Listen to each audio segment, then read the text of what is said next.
So we can see. I'll just kind of keep notice here and see if they say something. But it's probably better if we start. Otherwise, it might be way too much to cover if we start too late. And I think ultimately, like last time, the further we go, we didn't get that far last time, but the further we go, the more kind of nebulous things get. But I think that in this last week, we actually managed to do a lot of stuff, in fact. So I think we could begin just with a very quick recapitulation. Can you guys see the screen okay? Yeah?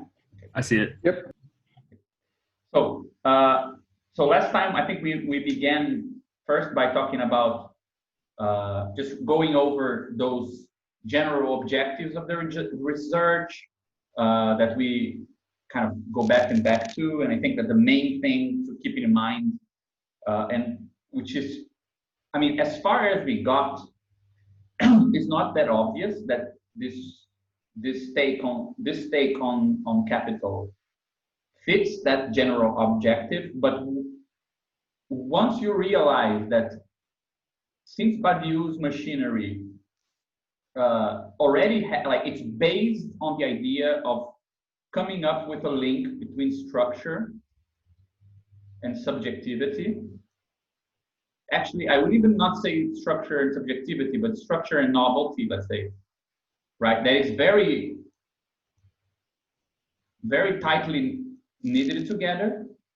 If we manage to recast Marx Capital in these terms, we are by consequence also recasting it in terms that are compatible with this, right? So even though what we're doing here only covers, like only fits a small part of Badiou's project, ultimately what we're doing by making sure that this arrow holds is also making it possible for something like this to hold, right? So it will be, I think that one objective that is a way of testing all of this is that it should be possible to describe these things here, organizations committed to novelty, in a slightly different way once you have all of this going for you. Because in Badiou, these two parts here are very tightly knitted together, right? So the whole doctrine of bodies, organs, and change, and so on and so forth, and the structure of worlds. So this weird diagram here, it helps to show first what this is doing, right? It's first saying, look, we don't want to define this. I'll just do it again here to make it clearer, right? So we have Badiou here. We have something like structure or worlds here. We have novelty. And we want to reinterpret capital like this.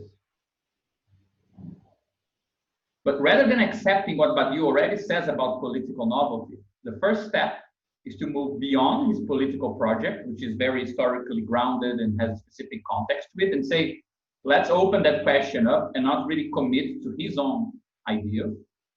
Let's show that Marx is compatible, and let's do it by using this mediator, which is Karatani, which allows us to restrict the theory of worlds in such a way that it kind of fits Marx's description of capital. If this holds, then we should have the means to talk about this in a new way, both about capital, which is now recast with different concepts, but also about political organization with concepts that will, let's say, inherit this aspect of Badiou's project, which is a very tight connection between world structure and what he calls the body structure, right? Or novelty and so on. So I think that even though we all, like this part here only gets us through this first movement here and shows that this is possible, and this last part here is about showing that if this is possible, then this is also possible, right? So this is point 3, and this is point 4. And undoing Badiou's on politics is, let's say, point 2, right? So the thing that we managed to do last time, I'm just going to use this thing here, which I think is an okay map to show it. The thing we managed to do last time, and I think that a lot of what we're doing depends on this.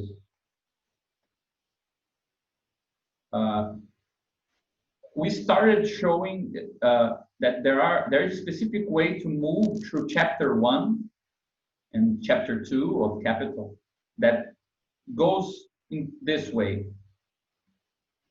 So we started organizing some of Marx's concepts in this move from a transcendental logic to an atomic logic. And that's pretty much where we stopped last time. We can go over it today, but that's the basic idea. Some transformations happen when you think of it in this way, but it creates nice connections then to move to one side to talk about circulation and to move to the other side to talk about production. And I think the idea today, if possible, is to do both of these movements because they get very tightly knit together once you have the idea of capital, because then you can see this connection here as well.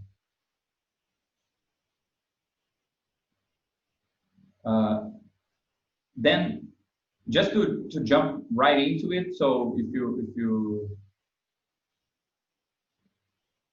you look here, like, so this is our basic schema. We spoke about the general objectives of the research. We mentioned that there is previous work done on it. We spoke about this idea of kind of taking a step back from Badiou's own interpretation of his project, or his own political interpretation of his project based on his personal militant history, right? I think that there is a lot to say about this. There were some notes on our reading group of Badiou right at the beginning. If you go to the website, some of the first meetings, there was a note on distinguishing different commitments that Badiou's project requires you to take. So the commitment that there are 4 procedures and that politics determines philosophy is not necessarily a commitment to Maoist politics. It's the commitment to apolitics. So there's a further move, which is Badiou's personal move, which is to infuse his own interpretation of this with the political processes he was part of. But that second move is not necessary. You can substitute his underlying hypotheses for others. And I think that's a bit what we're doing. But the main part is that we discussed very briefly that Marx takes a position that seems very natural to be treated as the issue of an objective phenomenology. And I think that one of the basic statements that we found in the book that suggests this is this idea that the value of commodities does not appear for you. The value of a commodity appears for another commodity. So it's an interior relation between commodities. I think also Renzo already taught us to see that the sort of interior, integrated, or intrinsic point of view, right? It has a lot of similarities with what Badiou calls objective phenomenology, right? Which takes the idea of a subject out of the equation and makes appearance something that happens to the inside of a space, not from the space to the outside, right? And it seems like this is a very important premise for capital as well.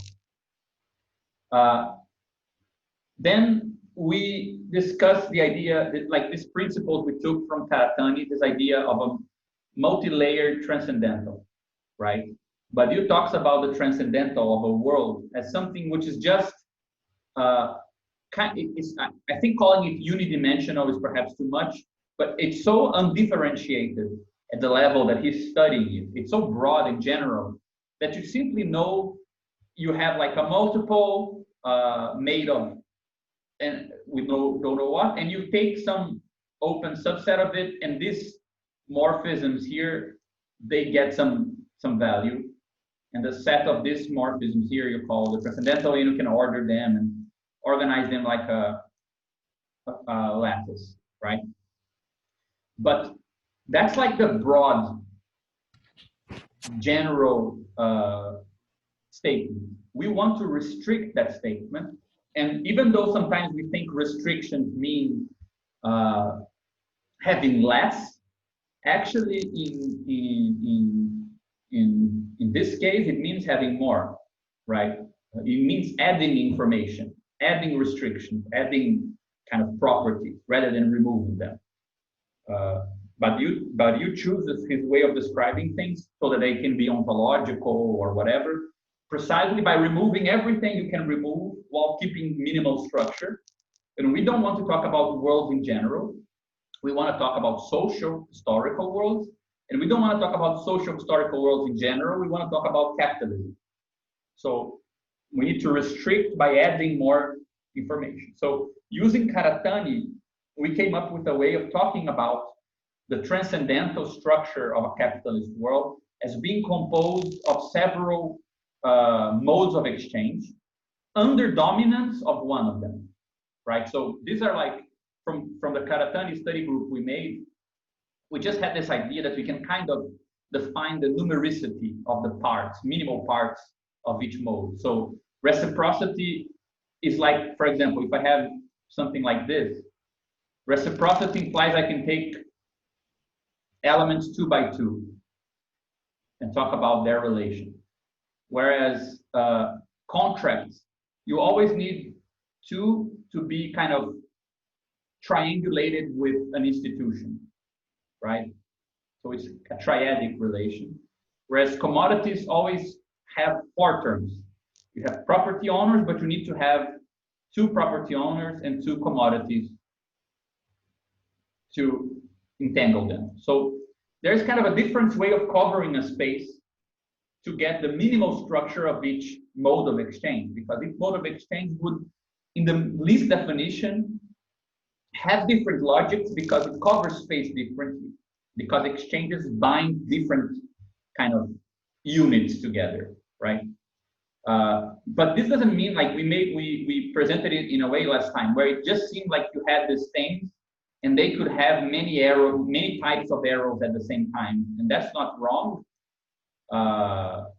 But it just creates kind of a plain surface view, and I think that something like this might be a better visualization of transcendental of mode A, mode B, mode C interacting, right? In something crazy like this, for example, imagine P to be parenting, right? So this person is the parent of this person, and you can see 2 arrows going to 1 because you need 2 to make a son, right?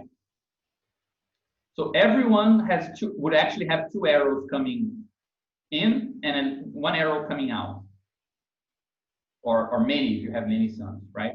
And you can have parenting relations, non-friendship and friendship relations. The space of people who generate people we call a family, right? And the connection between families you can call friendly or unfriendly relations, things like this. We could even go as far as talking about motherhood as a sort of universal relation, right? In a certain sense, there's always a connection between a certain set of people in terms of finding generations if you track their mother. Gabriel, are you still there? Yeah. Can you guys hear me now? Yeah, you cut out for a second, I think. Okay. I just said here my connection is unstable. Just see what it is. Can you hear me okay? Yeah. Now, okay. Yeah, no, I was just saying that there is this idea that, you know, in capitalism, money is this sort of universal equivalence. You can see all commodities from the standpoint of money, but in families, mothering is a sort of universal thing as well, right? In a different sense, it seems like everybody has a mother, right? Everybody is somebody's son is a way of saying like motherhood is the relation that allows you to see the most things in the world of kinship relations, something like this. But anyway, this is just a way of talking about all these different relations, right? So you can imagine a family.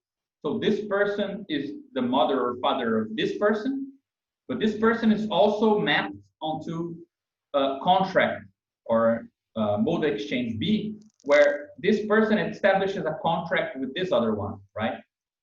So they're parents on this level, but they're, let's say, husband and wife on this level.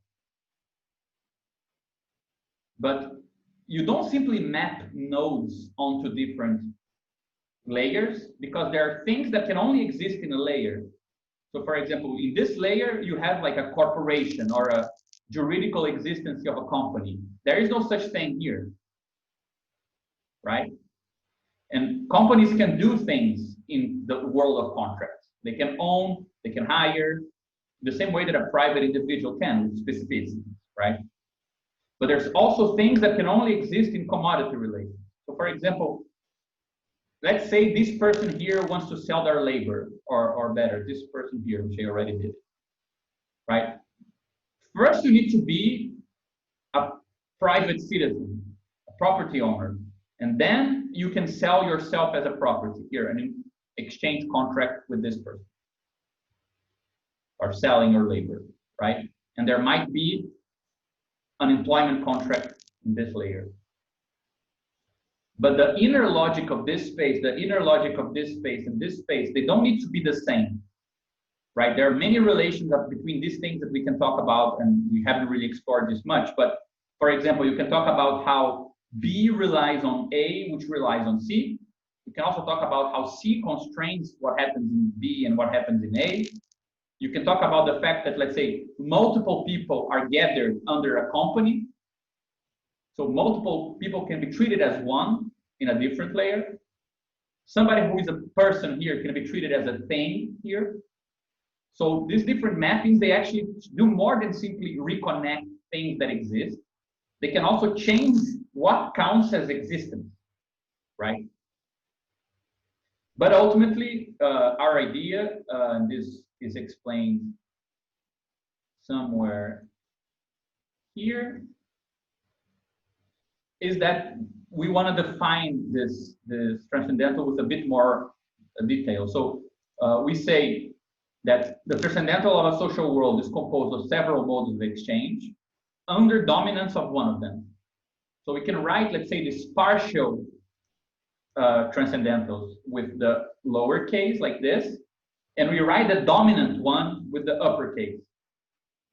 What does dominance mean? It means that the mode of exchange is dominant if it guarantees the universal exposition of all relations, meaning that it guarantees the logical completeness of the world. So you can actually have, for example, we saw this in Karatani, things like you have like settlement with families. This is inside an empire, but the empire has a limit here, right? Beyond this border, it cannot do anything. So this is the limit of the world. Well, if there is a further reach of the world you can get, for example, with trade, right? In such a way that you can see the most in the world through trade and not through imperial forces, then we will say that if C is the mode of exchange that integrates the complexity of the world, gives it a sort of completeness, a closure, then the world is closed under TC. So it is the dominant one, right? So it's using a bit of Karatani's own idea to formalize this, right? Yeah. Also, we can think of using the conjunction operator as being a way of saying like things must have existence under the dominant transcendental, but they don't necessarily have to have existence under the subdominant transcendentals. So like just like you said, if something is outside of the purview of a given transcendental, as long as it has existence in the dominant one, it's included in the world. And in the previous layers, we can have an example of this, the previous slide, of like, for example, a migrant worker would be one that is directly included in TC and TA, perhaps, but bypasses TB, doesn't have existence in TB, right? Mm-hmm. Yeah. An undocumented worker doesn't have existence according to the state, but has to work. So so the logical completeness is a very sensible way of capturing those kinds of phenomena. Yeah, and I also think it's important that it doesn't mean like you can have arrangements where, for example, logical completeness. It doesn't mean, for example, in ancient Greece, you had, for example, mode A and mode B interacting a lot, and you still needed mode C to connect some areas. So, for example, Athens was a important commercial place where an empire didn't have so much strength there, but it connected with other islands and other places through sea. But you still cannot see everything from sea. It's true that it helps like connect stuff, but it is auxiliary to the thing that still sees the most, which is the imperial mode. So it's not simply to say like the thing that is in the furthest reaches, right? So much as the thing that shows the most, right? And again, that doesn't mean it shows the most in the sense of necessarily richness, because capitalism, it can show a lot by turning everything into a commodity. So there's a lot of detail about people that is not relevant, right? So an immigrant worker is relevant as labor power, it's not relevant as a refugee, but still it gets localized, as we will see, it gets placed by the transcendental, even if it needs to distort or cover up or make unseen a lot of the properties of that entity, right?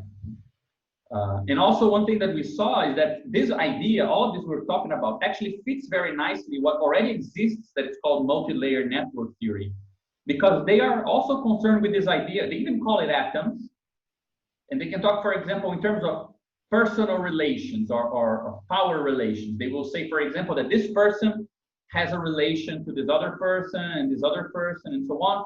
And insofar as there's a lot of arrows coming out of this person, it's very well connected. But then you kind of shift your goggles and look at, for example, cultural atoms. And the person now doesn't count in terms of their relations to other people. They count in terms of the amount of, let's say, books they wrote, right? And this person might have 3 and this person has many more. So it's a different way of seeing everything and counting the connections and evaluating the existence of a node, right? And they also accept that, for example, all of these things here, they happen inside of a university, so you can have like a network where it's only the institutions that count. So they are not distinguished by, the atom here is the university itself. So it's very flexible and it allows for this intra-network relations, and which are like in one space, right? But also inter-network relations, which are relations between the layers themselves. All of this to say that we are actually going to bracket the other 3. So mode A, B, and what Karatani calls mode D, they're all bracketed. They're kind of in suspense as we go through capital. We're only bringing these things back where Marx himself makes some comments that, look, you can only understand this if you consider, for example, as we see in chapter 2, if I'm not mistaken, he says, yeah, I just showed you guys the transcendental logic of,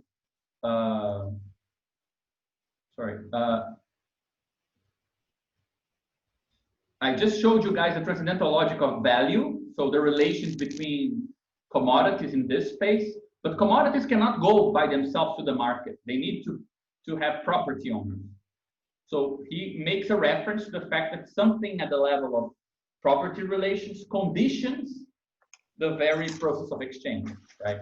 So that sort of thing, that's only in those moments that we are actually mentioning the other layers, right? Gabriel, yeah. Can I make just one question? It Sure. may be silly, but this dominant property that you were talking about is something like a relation that appears in every layer. You can say that? No, I think the best way to think about it is that it's the layer itself which covers the most things, right? So, for example, let's say you have just Dennis' example. There is a guy here who comes from a mother and father who are from a different country, right? He has no existence as neither in the nation nor in the state, right? So from the state point of view, this guy is nobody. And from the national point of view, let's say the community of all of these families, he also has no point of view, no value, no existence. But in this layer, he counts as labor power. So there are things that are counted here that are not counted here nor here. So I think better than imagining a relation that is in all of them, imagine that this layer is the largest one, right? It goes the furthest away, and you can pick one place and follow the line, and it will take you the most places, right? So for example, follow the generational relations, follow some family ties, will only help you see the world a bit. Follow international law, follow geopolitics. It will help you see a bit more. But follow the money, and it will help you see much more. Because you can actually go through that network and see many things, right? But once you saw this biggest layer, then you can see some kind of relation that is there in the other layers that are smaller. Yeah, right? Yeah. I think the issue is that you don't need to. It's not like one layer substitutes the other. You need all of them, because without nations and states, you cannot create, for example, the working class that is then employed through exchange. But if you focus on this and this, you don't see how it works. Oof, yeah, one of them has stuff in it. The other one seems okay. Does it make sense? Yeah. So you have Also, sorry. Oh, I just wanted to point out one thing, which is, yeah, also the migrant worker can have a relation with the corporation. The corporation only exists on TB. The migrant worker only exists on TA. Normally, there could be no relationship between them because one doesn't have a legal existence, and the other. But for example, being a criminal, there are status for illegal. Being an illegal is actually a status in B. That's true. Yeah. Right. Yeah. So we haven't worked out in detail the relations between these things. And for example, this question: can something exist here without having some existence here and some existence here? Right? It's a question. I'm not sure how to answer, but I think it's just a whole set of interesting issues to talk about. But for this process, for this time, what we're doing is focusing on this, on the inner logic of it, but allowing enough space to consider that sometimes for things to exist here, they need to exist below as well, right? Well, couldn't we say with the migrant worker that part of what's revealed when you start with TC and then move down is that even if there's no explicit written legal contract, there's some kind of minimal form of contract that's binding on that worker. There's still some kind of set of expectations that's put in place by the boss and some kind of remuneration given to the worker that fits what we expect from a contract, even if a contract hasn't been. Yeah, I mean, I think that one way of seeing this is the following: like, what would make like a person? So here's the limit of a nation, right? And it's also the limit of a state. So this person here it's called an illegal. Here it's called like a foreigner, right? But here is called a worker. So how can this person be coerced to work if there is no contract because he's an illegal and no even same language? Well, because the logic of TC, people don't work because they have contracts. They work because they're hungry. Because TC is actually the place where, you know, production and consumption are relevant relations, right? So we don't need a contract to get work. People stop with a pickup car on the side of the road. They get a lot of people inside. They don't speak the same language. They take them to a work site. They work, you pay them, and that's it. Absolutely no commitment to that person, right? So you can exploit these things. I think that there's a lot of stuff we can do with this connection, because it's not simply that nothing is here, right? Or nothing is here, but it's almost like these people are absolutely indistinguishable at this level to illegals or to foreigners. Whereas here, one worker and another worker, they can actually be distinguished because they're going to have different functions, for example, in a construction site. Something like this. So, Gabriel, just a quick question. Probably you had answered this question last time, but just to reconcile these different transcendentals to logics of world. So in this case, what does it stand for, the world? All these three layers? yeah, this is a world. And this, let's call them modes of exchange. Right? These are not worlds themselves. They're just parts of the transcendental of a world. So they are like subsets of the transcendental of the world? Exactly.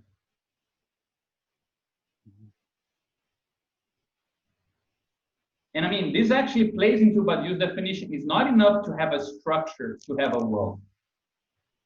Because if you're like, if I have a set, I don't know, 1, 2, and the structure is a sum, the sum of 1 and 2 is not in this world already.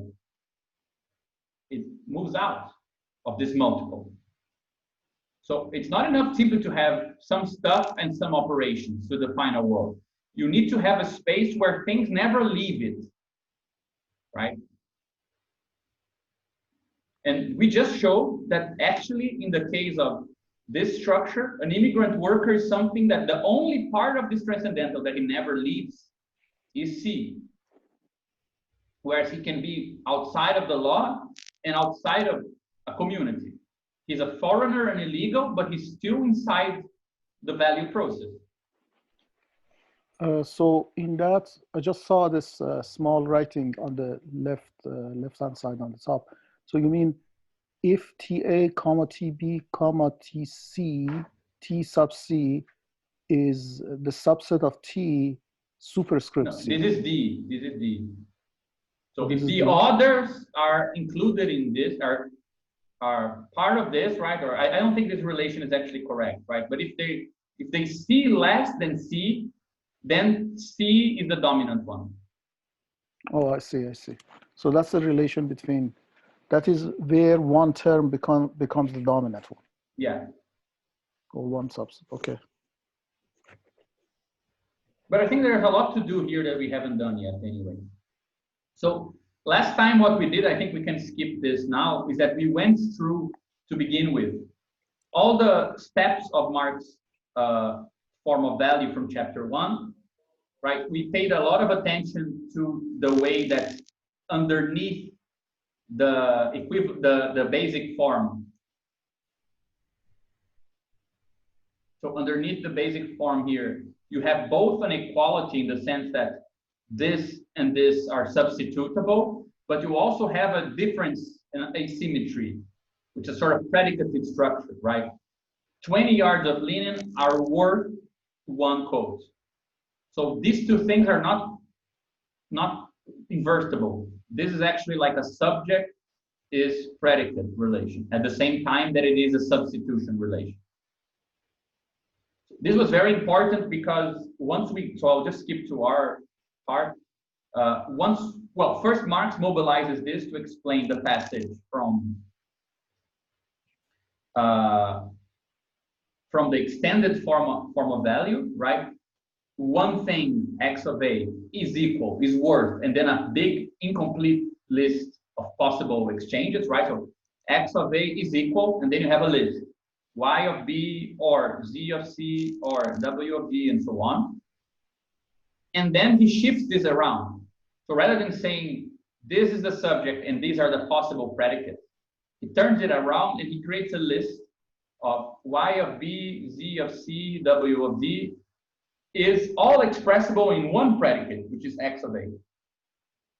And this is how you get to the universal equivalent form, right? So when you track this fact that it is about putting a commodity in the position of the predicate, you can understand better what we did with the money form in our proposal, right? So just skipping ahead, this is how we propose to think of it. To substitute then the elementary formula of value for an exchange function that grabs two vague multiples of a situation and assigns it a value, p. We did two things with this which are different. So unlike Marx, this is a difference from Marx, we don't quantify x and y. Like for him, there was x of a and y of b. But for us, we're not distinguishing because it's like at this level, you don't want to make a difference between 1 kilo of rice and 2 kilos of rice.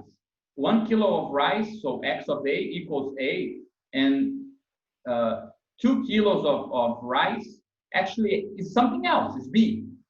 At this very basic level, it's not obvious that quantity is separated from quality. And it's something that Marx presupposes, and we didn't presuppose, and our idea is that you can actually arrive at a separation. You don't need to start from it. So Marx already assumes that things come in quantity. But there's a mereological issue there. Why is a grain of rice a thing and 10 grains of rice like this, 10 grains of rice? Or rather, you have one of a bowl of rice. Why is this meaningful, right? At first, it depends on some stuff, and we wanted to arrive at the quantification of commodities.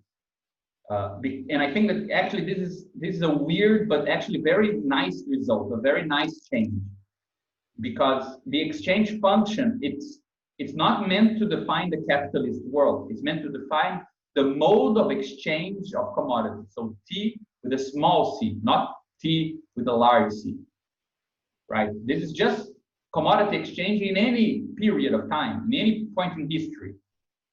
And commodity exchange in other points of history, they didn't have quantity as a separate variable. Like in silent trade between tribes, you had a tribe here and a tribe here, and these guys would come and leave some stuff A here. These guys would come and see if they want to exchange and leave B and take A with them. This quantity was not relevant. So, or at least it's not ontologically distinct.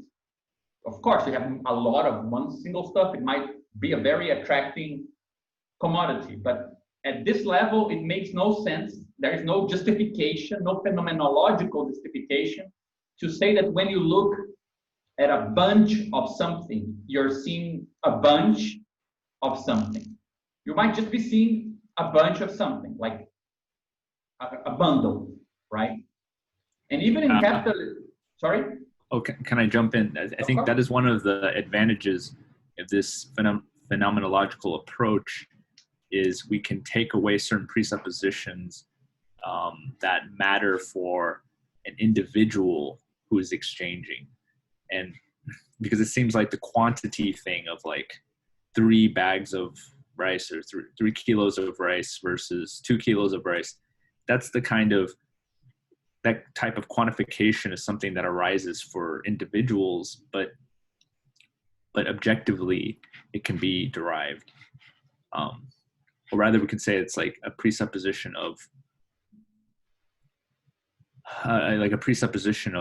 thinking about what is like a fair exchange.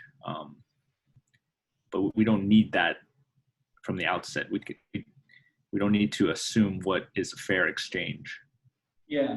from the beginning. Yeah, and also think that there is a historical moment where quantity became relevant, or I would say something like there is a historical moment where quantity becomes economically apparent as quantity and not as things like enough or it's just too much, right?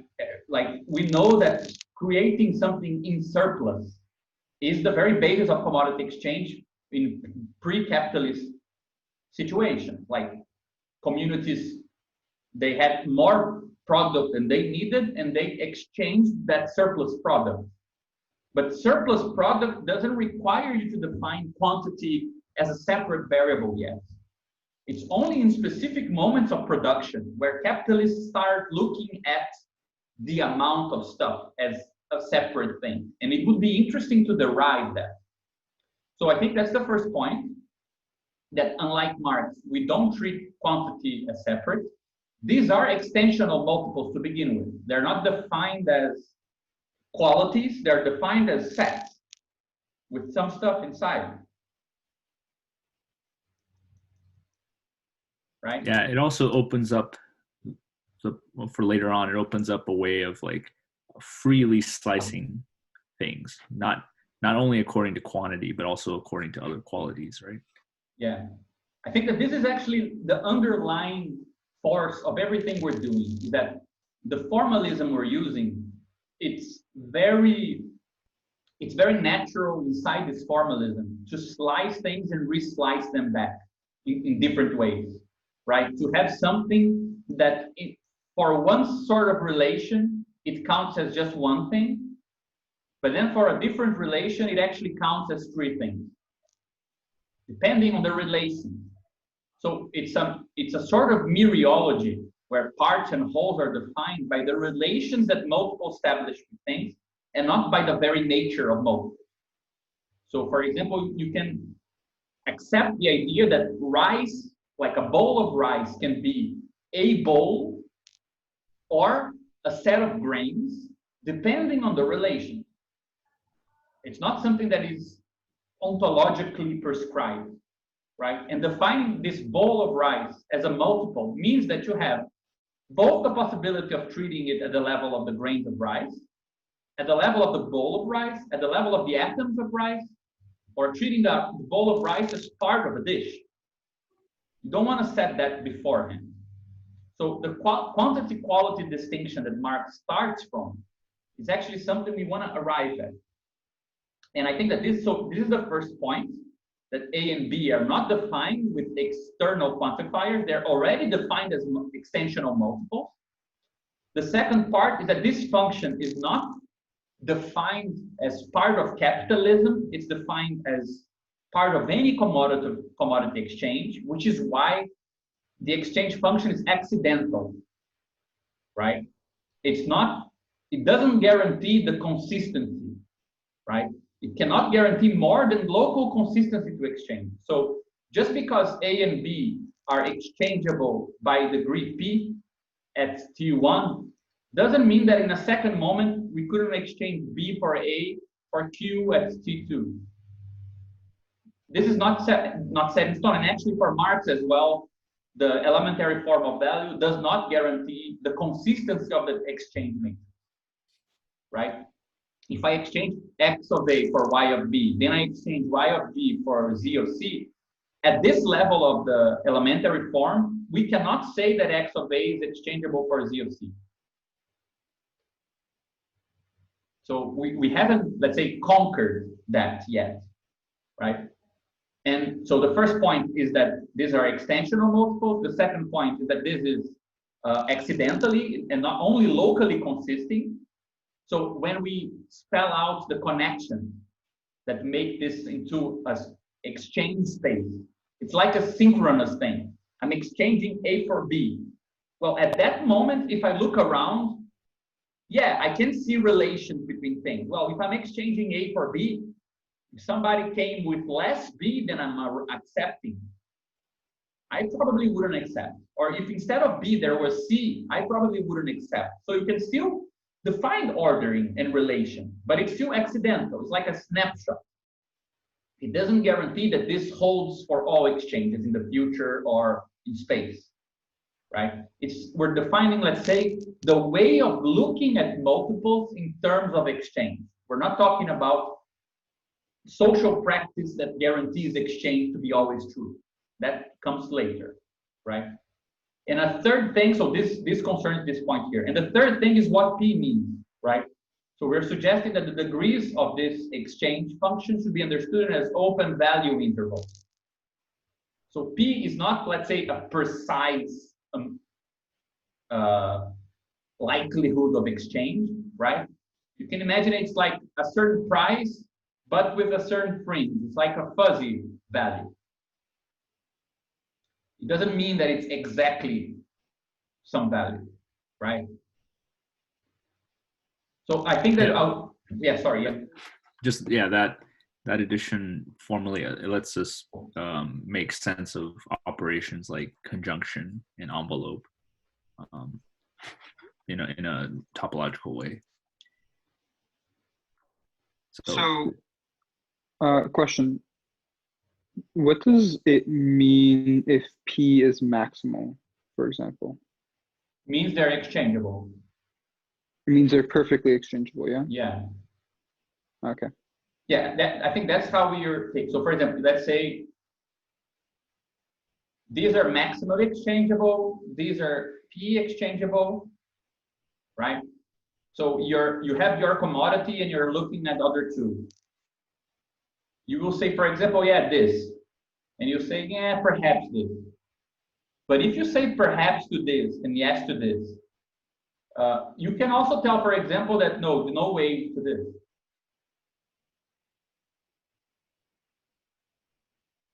Right, 0 like this.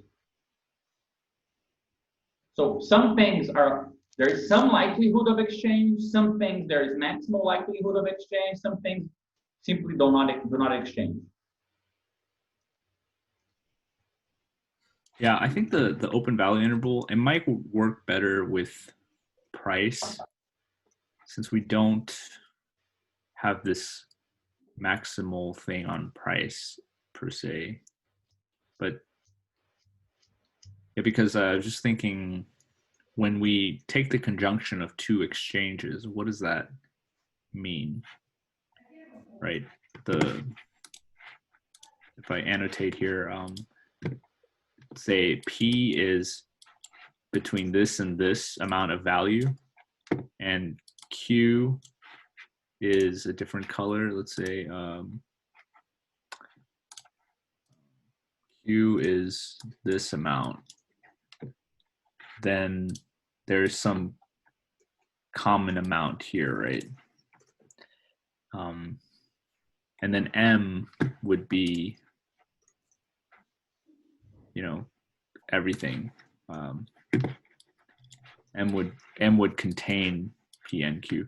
So I'm not sure if this, we might be confusing both the probability interpretation of this as M being the most likely, with the price interpretation, which is like, I feel like the intervals might make more sense with price. I don't know. Yeah, I don't think that we should. I think that I agree with you. The open interval idea, I think it's just a matter of, let's say, a fuzzy probability, right? I don't think it's at this level, exchange value just means probability of exchange. It cannot mean price, because there is no price. Price is expression of this probability in money. Yes, yeah. Right, so I think at this level, we shouldn't understand P as a price. It just means if this is the maximal value, A and B are exchangeable. If this is the minimal value, they're not exchangeable, but there might be values in between. You might get something that is more likely to be exchanged than something else. And again, I think don't try to bring this to the market, because this is a pre-market idea. And actually, it makes more sense once you fix one of the terms, which is what we do here and below, right? So if this is like just this, right? Terms, you take the equivalent sign and you put it here. You put these two things inside, right? and you give the equivalent sign a certain degree, and you add that degree here, right? Here in the bottom, you actually fix this exchange for one commodity only. So the value of A is the multiple A plus all the evaluations you can make with A fixed. So you establish A, and you compare it to B, compare it to C, compare it to D, compare it to E, compare it to itself. So the set of all of these evaluations is the value of A. Doesn't it make more sense to say that the XA is kind of like subsumed into the parameter? So it's not like you lose the quantity, so it's you forget the XA, it becomes just a multiple. Yeah, I think that these two parts here go here, right? Yeah, so both X, big A and Y, B, right? Okay. Yeah, both of these things here, they become one thing like this, right? Yeah, okay. So, Yeah, but now that's what the first point here, the no separation between quality and quantity yet. So, but imagine how you fix this. You're not looking at, you're not leaving one commodity and taking another, but you're actually carrying your commodity and looking at the other, right? Yeah. What are you seeing when you see the set of this evaluation, of this accidental evaluation? You're seeing, let's say, the value of what you have in mind. I can exchange it for this or this or this or this. I cannot exchange it for this, like this is 0. I can exchange it kind of for this. I can exchange it definitely for that, right? And again, like if you see at this level, let's say you have commodity A and somebody has like 10 kilos of rice. Well, I cannot exchange it for 10 kilos of rice. It's very unlikely that they will want to exchange, but for a smaller quantity of rice, 1 kilo, yes, it's absolutely exchangeable. We're just writing 1 kilo as a different multiple. For Marx, this would be like 10D and then 1D, right? He's already separating quantity from quality.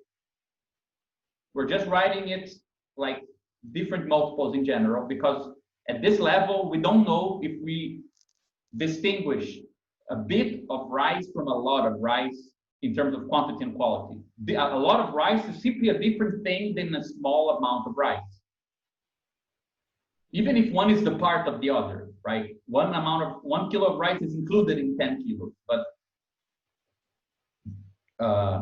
we don't need to treat inclusion in terms of, how many times is there one thing in the other. But so this here, just to go back, so this is like this, and this here is like fixing X of A and doing our list of evaluations. Y of B, Z of C, so on and so forth.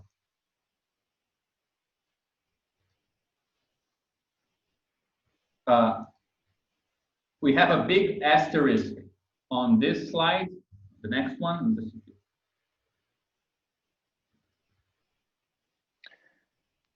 Would you say this phenomenological identity is almost like the degree to which A is like money? Not yet, but because we're going to derive money in the way that very similar to how Marx does. Okay. Which we'll see. So the first thing to do now is remember that in Marx he says, well, I had that evaluation, right? And I think this goes back to what you just said, Yasha. Like for Marx, this is not money because this is one commodity, so the subject, which is worth a lot of other things, right? These are the predicates. You say how much it's worth. For Marx, this is not how money functions. Money is the thing that other things are worth, right? Money is on this side. Money is not on this side, right? Money is not the thing whose worth is expressed in other commodities. Money is the commodity in which the worth of other things gets expressed. So what do we want to do? We want to be able to treat a given commodity not as the fixed point that you compare with others like this, evaluating.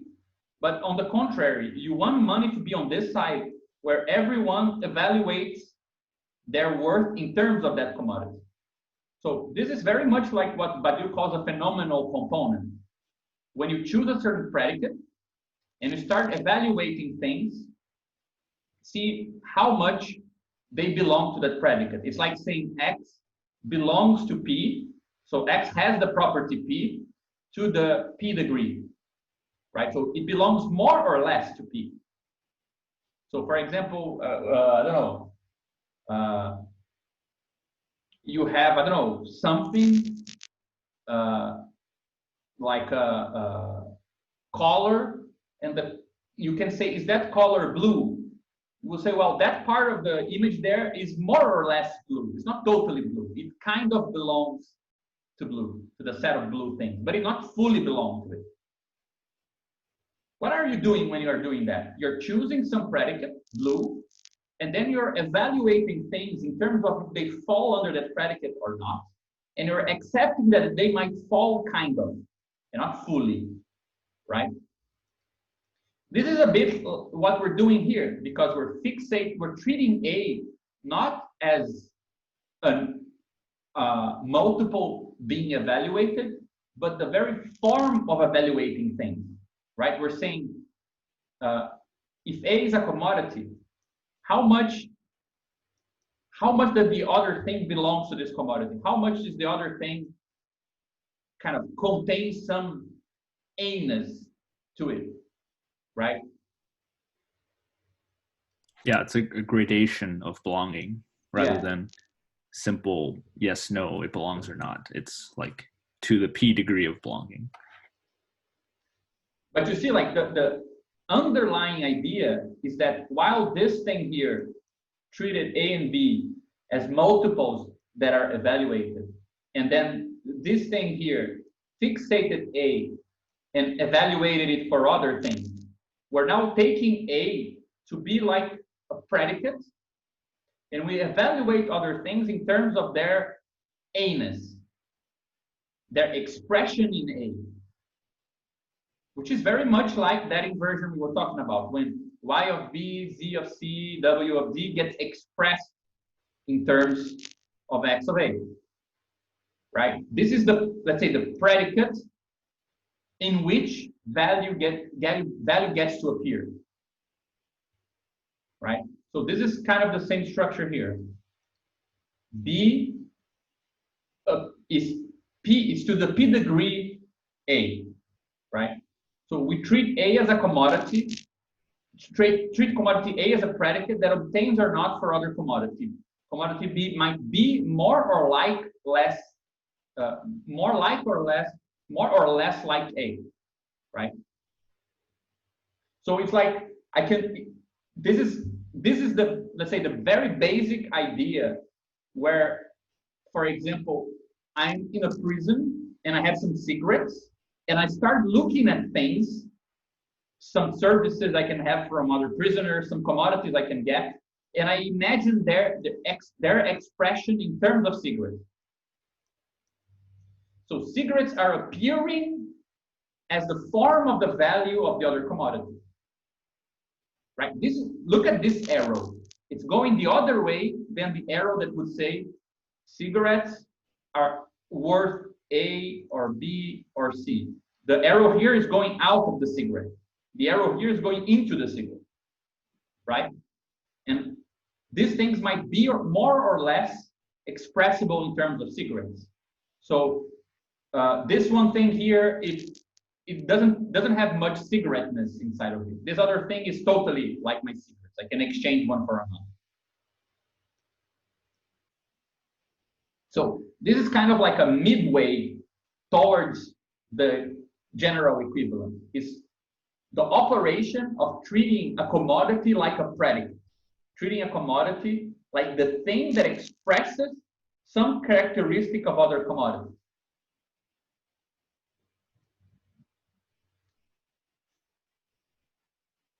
So our idea is to go through money in the same way that Badiou goes through what he calls an atom, right? An atom is something that obtains maximally in this way. So once you choose some predicate for X, the definition is that A will be an atom if, in the case that X equals M, so X obtains maximally, right? X belongs to A. If something else also obtains maximally, so if Y also belongs to A, then X and A are equal. So you choose a predicate that if something obtains maximally for it, and something else also obtains maximally for that predicate, then those two things are equal between themselves. I cannot distinguish them, right? That's the first idea. And this way we get exactly what we were looking for. The expression of the equality between two things that are expressible in terms of a third, right? So if some commodity B is maximally expressible in terms of A, and some commodity C also, then I know that these two things are indistinguishable. That's what Badiou calls an atom, because it's like you found the building block, right? You have like a minimal cover. If I have two things inside this cover, I cannot see them as different. It's like they're the same.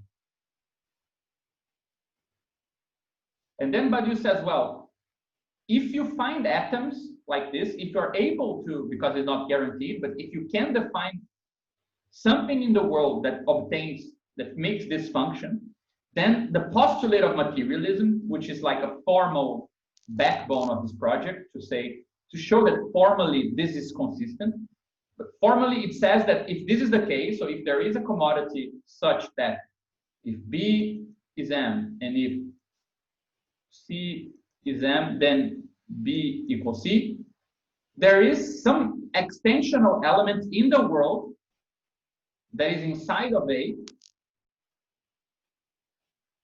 that will make these relations hold. So A of B,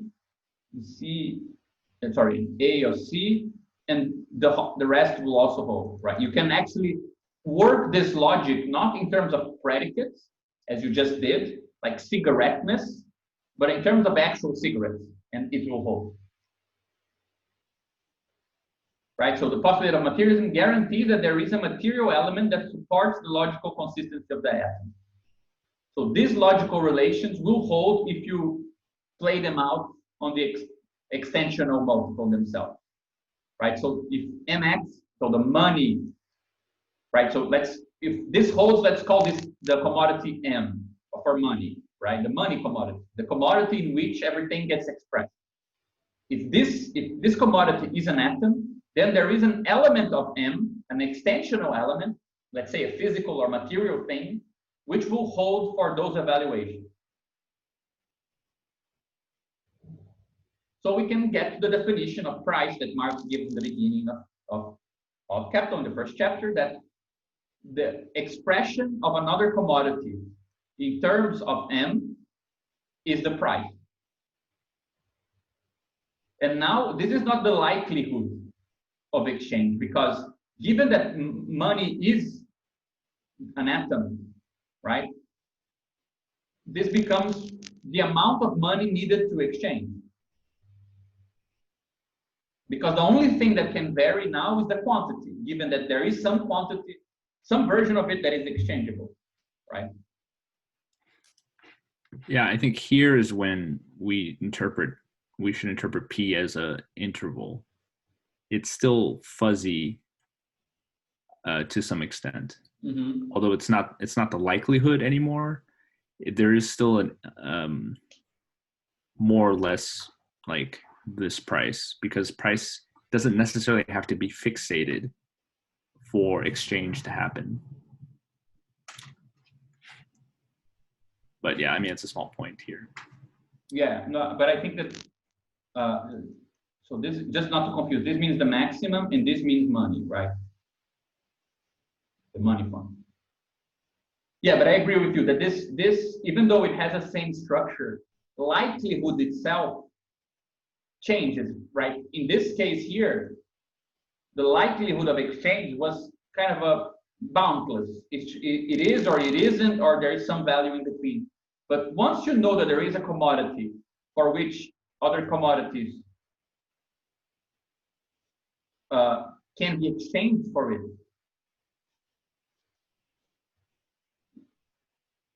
this likelihood here is actually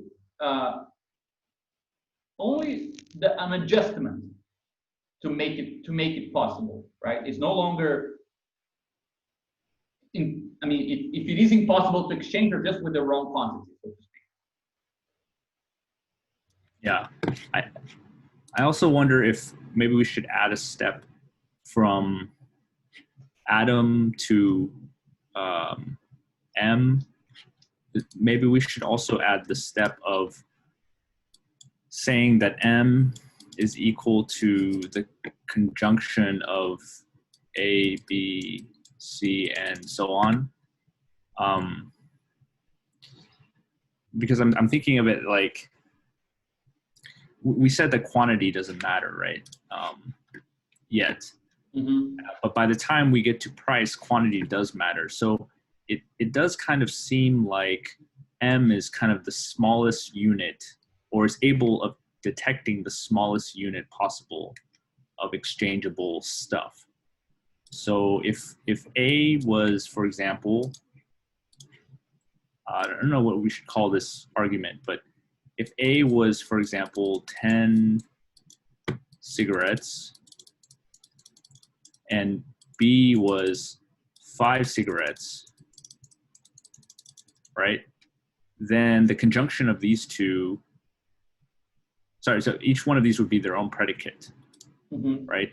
And then we could take the conjunction of these two, which would just give us probably 5 cigarettes. And then you can conjoin it with 3 cigarettes and so on. But if you take all the conjunctions over all possible commodities, you would get the smallest unit of value, Mm-hmm.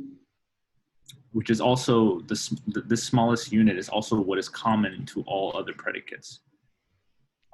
But is the smallest unit necessary for a money form? I was also going to actually ask along a similar line that at the bottom, the small m function at the bottom seems to take away like the non-differentiation of quantity. I'm guessing this would be like at the step of the real atom. There's something like all quantities of money are equally like exchangeable with everything that has the same value as that quantity of money, or within whatever the fuzzy range. Mm-hmm. And then there's like some sort of universalization that happens where all these different quantities of money becomes this like small m. That's how I'm thinking of it. Yeah, I think that this makes sense because, for example, we're used to the idea of quantifying, like this thing is exchangeable for this amount of gold, but this amount of gold actually can change due to inflation while the proportions of value stay. So the process of things being divided into quantities, I think that we haven't arrived there yet, but at this level, I think that just having this idea that there is one commodity that now is exclusively the expression of the value of all others. So if they are exchangeable, they're exchangeable in terms of that, but you don't know how much of that yet, right? Yeah, okay. So let's not, because I said the smallest, but maybe that's already introducing quantity too soon. I just mean that M is common to all the other predicates. Yeah, so I we think can say that's that something you can. If something has a degree of A-ness and something has a degree of B-ness, we're guaranteeing that it must have a degree of M-ness, which M is the moneyness. Yeah, I mean, M is where the move from A to M here, just like what Mark says. I'm skipping the quotes just because we mentioned this last time, right? But this here gives you the general form, which is just that inversion, right? From A expresses itself in terms of B, in terms of C, in terms of D, to B, C, and D expressed in terms of A. But there can be many of these. And the move to money this is the universal equivalent. The move to money is just the fixation of A into some particular commodity, right? And he said, this is not a formal move, this is a move by social custom. the state, social habit, something stabilizes this commodity. And the reason why this is actually fits Badiou very nicely, because Badiou has this idea that if a logical entity functions as an atom, so this is actually, the unity of this is purely logical. It's just for the relation. It's not extensionally defined as some amount of something. But he says that if this is the case, then there is some extensional thing in the sets that make this thing that actually hold these logical relations. And if you go to Capital, Marx makes a very similar point when he says this thing here we quoted, and that I lost. Where is it? Please stop. Okay, when he says that the truth of the proposition, although gold and silver are not by nature money, money is by nature gold and silver, is shown by the fitness of the physical properties of these metals for the functions of money, right? An adequate form of manifestation of value, a fit embodiment of an abstract, undifferentiated, and therefore equal human labor, that material alone can be, whose every sample exhibits the same uniform quality. Because the problem is, let's say I choose cigarettes, right? And I have B, C, D. I wanted to hold that if I can transform B into some other thing that is less, like half of B, right? I transform C into half of C, and I transform D into half of D, that this relation still holds with half of A. But for cigarettes, like once I cut a cigarette in half, it's no longer a cigarette.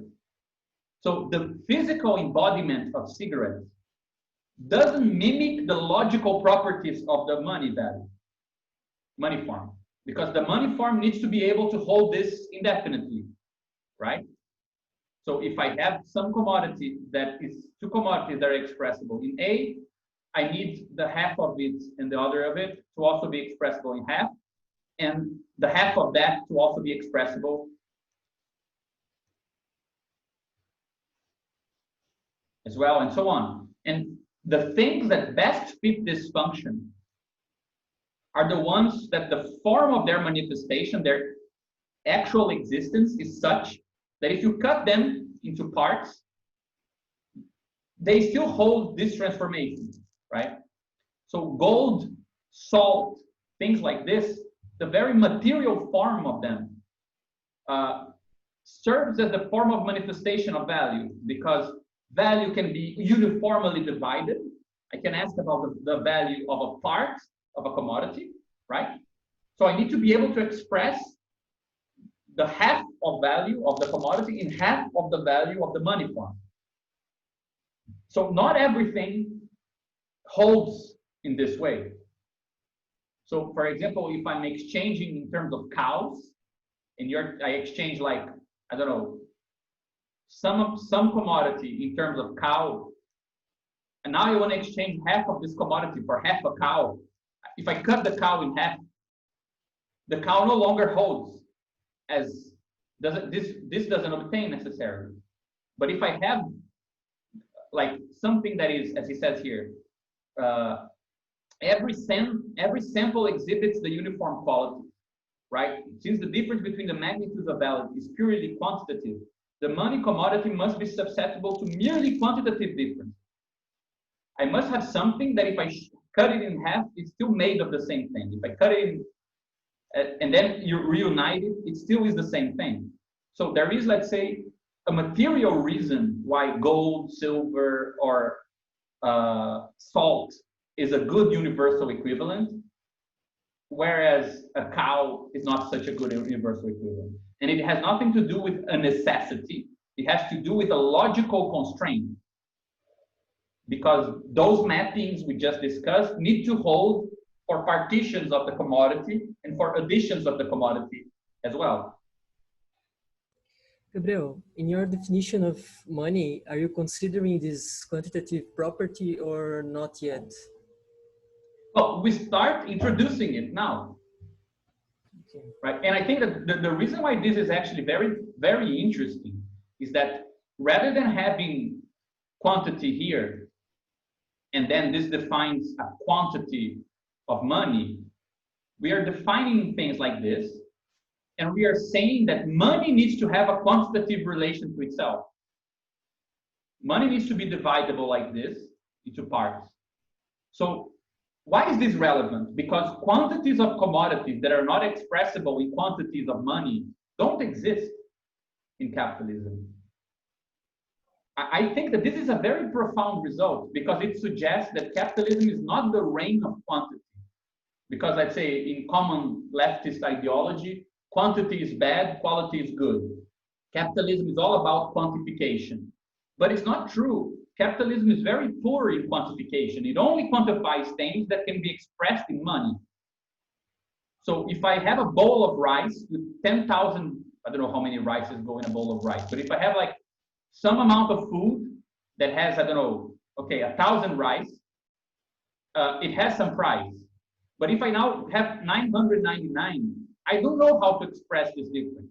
Like, it's not relevant. It's not true that every quantitative difference has meaning in capitalism. Only those that are expressible in price. So for our purposes, to only arrive at quantity, once you define through money,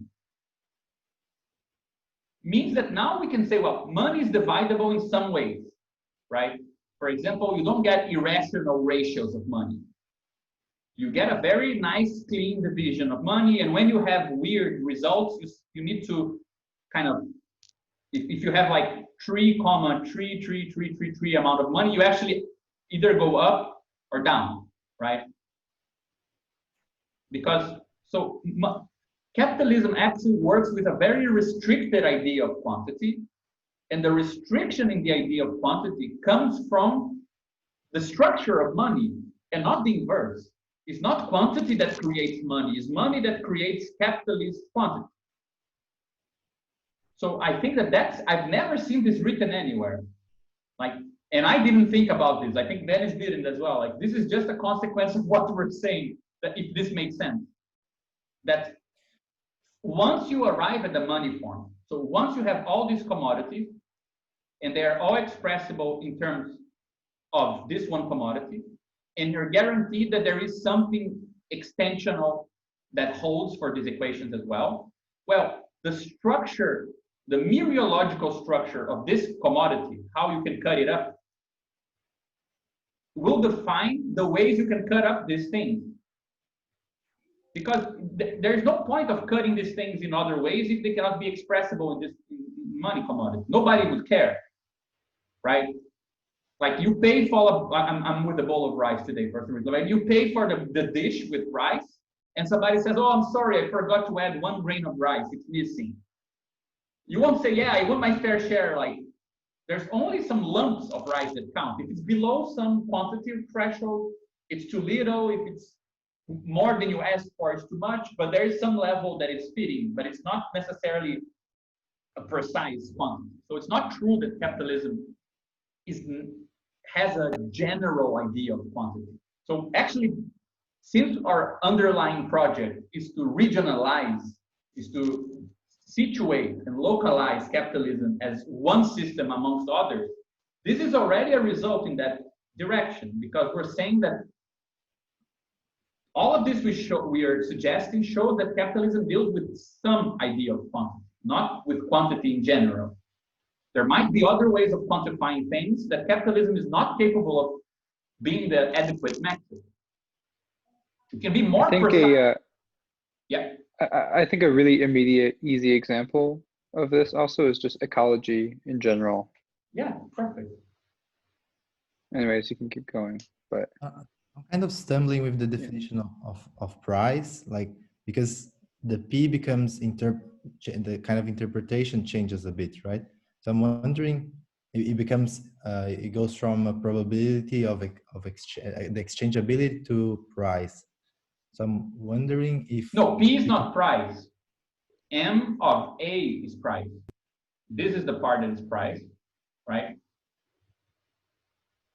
So isn't price, so price is the M for which the M of A obtains the maximum. Yeah, I think that's what it is. So the price of A is its expression in M such that this is maximum. Yeah, exactly. So there is even a phenomenology of this, right? Which is that TV show, The Price is Right, which is a proof that this is not always maximal, right? Mm-hmm. But look, one thing that I think is important to say at this point is that we haven't defined a commodity yet.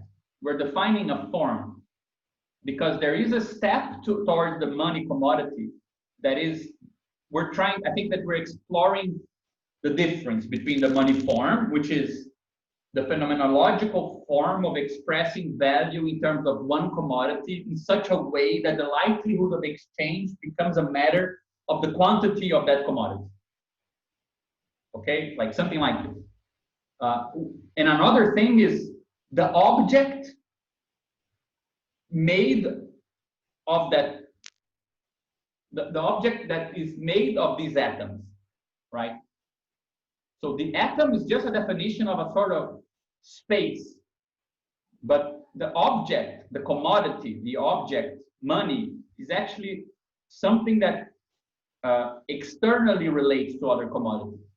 At this level of the form, we're talking about something that makes the commodities what they are, right? To be exchangeable with money is a way of defining the commodity, right? Because, for example, in this equation here, we know that, for example, for this to obtain maximally, these commodities need to have some quantity, for example. So we're actually conforming the commodity. It's like this thing here is actually defining internally what it means to be exchangeable, right? But to construct things that are exchangeable is still not something we arrived at. And I think that there's just one step that we need to go through before we arrive there. And I think that this is actually the big kind of consequence of this thus far, which is if Mx is an atom, so if this is a money atom, right? We can separate all parts of the object which are common with Mx to the p degree. So if this is an atom, it means that I can ask, for example,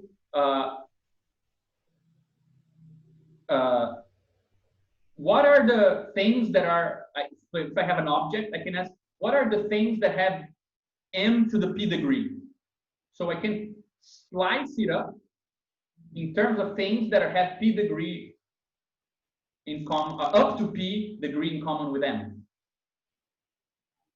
So you can, why is this important? Because once Badiou defines the atom in this way, he uses this idea of a predicate that obtains more or less, but that things obtain more or less for that predicate.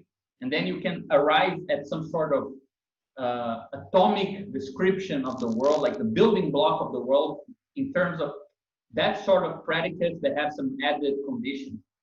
If all of that holds, then you can start using that predicate as a perspective inside of a world. You can start, once you arrive at that point, so that you have M like this, you can start using this to slice these things up in ways and ask, okay, how can I go back and slice these things in terms of having p degree in common with M?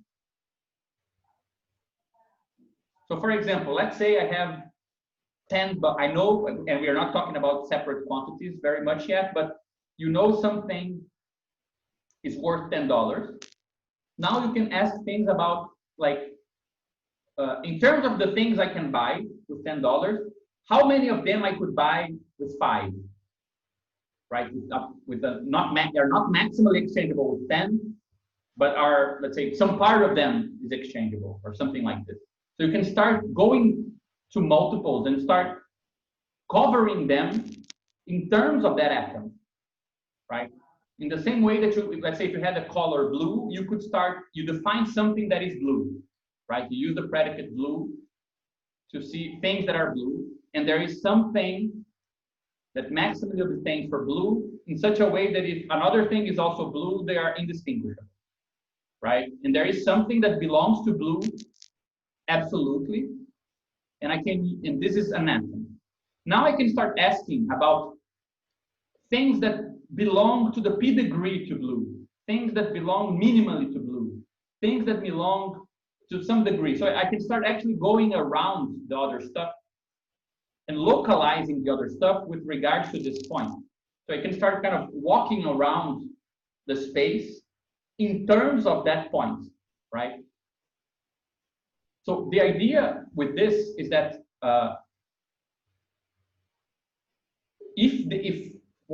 so you can start separating all parts of the object which are common with m to the p degree. So for example, the conjunction of mx to p. And this part will also be a real atom. So for example, if we ask the question of how much things can be bought to some smaller price than the amount of price that I have, that amount of price also defines an atom. So I can start generating other ways of localizing stuff based on the original atom, right? So the atom of money measures all commodities. However, a commodity itself consists of parts that can also be measured by this atom. In other words, a commodity is made of other commodities. To localize a commodity on one of its parts is to determine its price composition. So for example, let's say I have a car, and I can express it in some quantity of money, right? If I can do this, I can ask about the parts of C that are expressible to the p degree. So I can localize this on a smaller degree of exchangeability. For example, the wheels fall under this degree, or the steering wheel, or some other part of the car. And I know that if this is the case, these things are exchangeable up to the p degree of m. And this is also an atom. And now I can also use it to localize other parts. And you can start dividing the car in terms of things that have prices. But the point is, if you can divide the car in terms of things that have prices, right? If you can look into the composition of an object in terms of things that are expressible in money, you're also looking into the composition of an object in terms of things that were produced as commodities. Because if that part has a price, then that part could have been produced for selling. So you actually get a sort of point of view with the money form that leads you into commodity production. It's like looking at a thing, not only as a commodity that has some value, but also looking at it as parts that themselves can be localized on money, which means that they are themselves the product of some commodity production. So the reason why this is interesting, and that's why we had that drawing with this, is that once you arrive at the atom here, you actually have a form that applies both to production and to circulation. This idea is not the definition of money, it's a definition of a way of seeing things in terms of parts that have price. But that definition applies both to production and to circulation.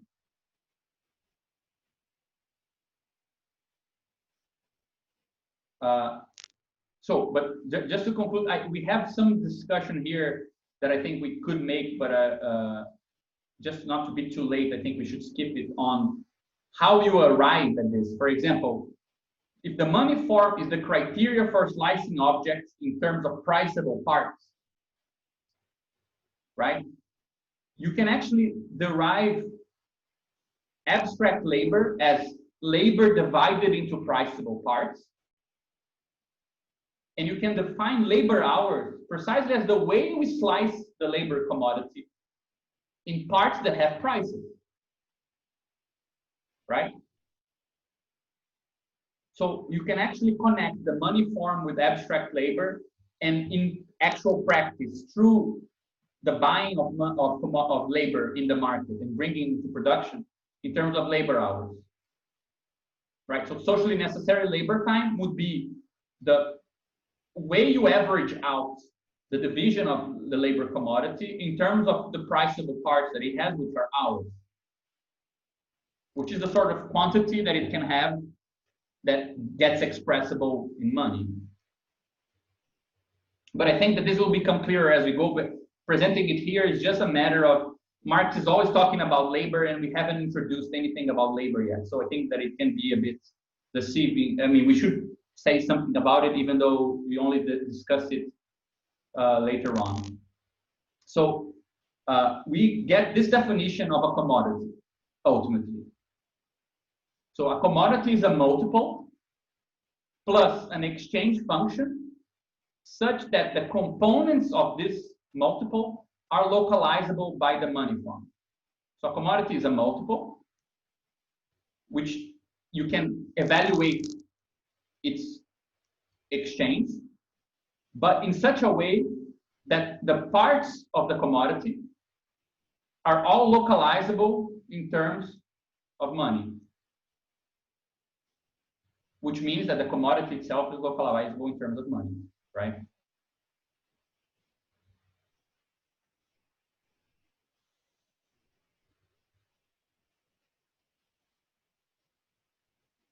Yeah, also, I think localizability is how we derive quantity, right? Yes. Every quantity is a localized version of some commodity. So, and the money commodity would be like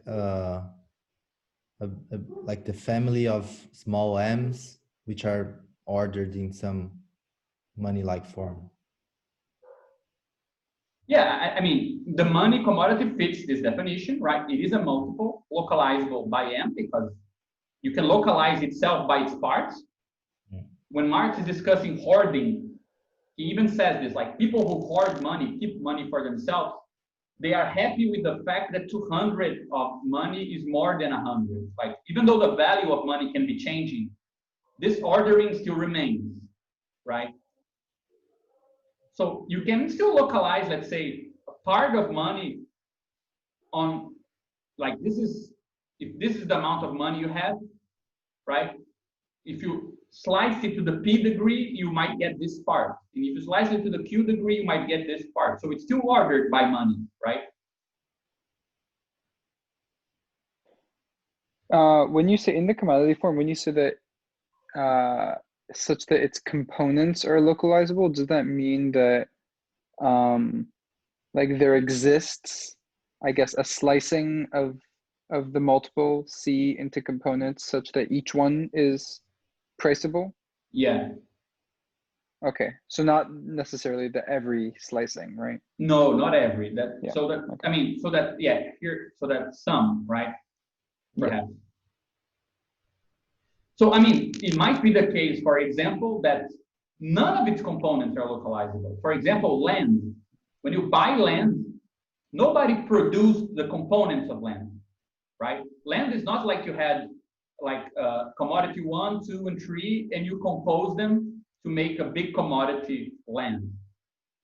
Actually, it's the state that gives the private property form an enclosure that makes this a commodity.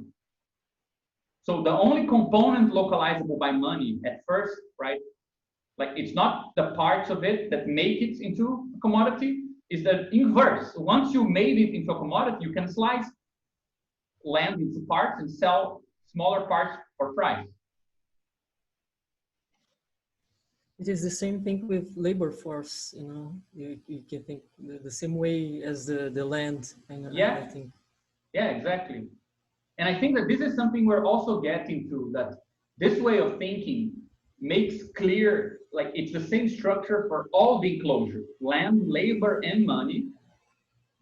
which is also helps to see the underlying similarity between industrial merchant and interest capital.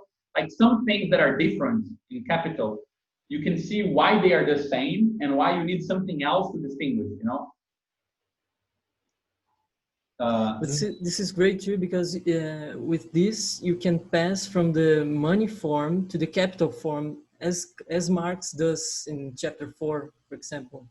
You can do this too because of your definition that this quantitative property of money form is the thing that defines commodity. So if money finds a commodity very special, that is labor force, then we can pass from money form to capital form. Yeah, I think that we are still struggling. I'll try to show you how we thought about it, because at this level, and Marx says this, right, that there's actually a contradiction between money and capital, because money only exists because you can exchange things for equivalent things. But capital only exists because you can extract surplus. So how can you actually conciliate money and capital? And you need something like labor to do it, right? So we try to give a solution to that I think it's nice, but let's just arrive there. So here's just a quote where Marx brings an auxiliary mode into play. So he says, commodities cannot go to the market and make exchanges on their own account. We must have recourse to their guardians, who are also their owners. Commodities are things, and therefore without powers to resistance against men. In order for these objects may enter into relation with one another as commodities, their guardians must place themselves in relation to one another as persons whose will resides in those objects, and must behave in such a way that each does not appropriate the commodity of the other. There must therefore mutually recognize each other the rights of private propriety. So this is a way of showing that you cannot move from the money form to the market, to actual exchanges, without bringing this auxiliary transcendental, like transcendental of B, modal exchange B, into play. So it's just a hint to the fact that even though we're defining things inside TC, that you need an appropriate underlying structure in TB to guarantee this. Here's the logic of property. The logic of property is not the same as the logic of value, but without the logic of property, you cannot actually sell and buy things in this way, right? But we did something here. Let's see where this is.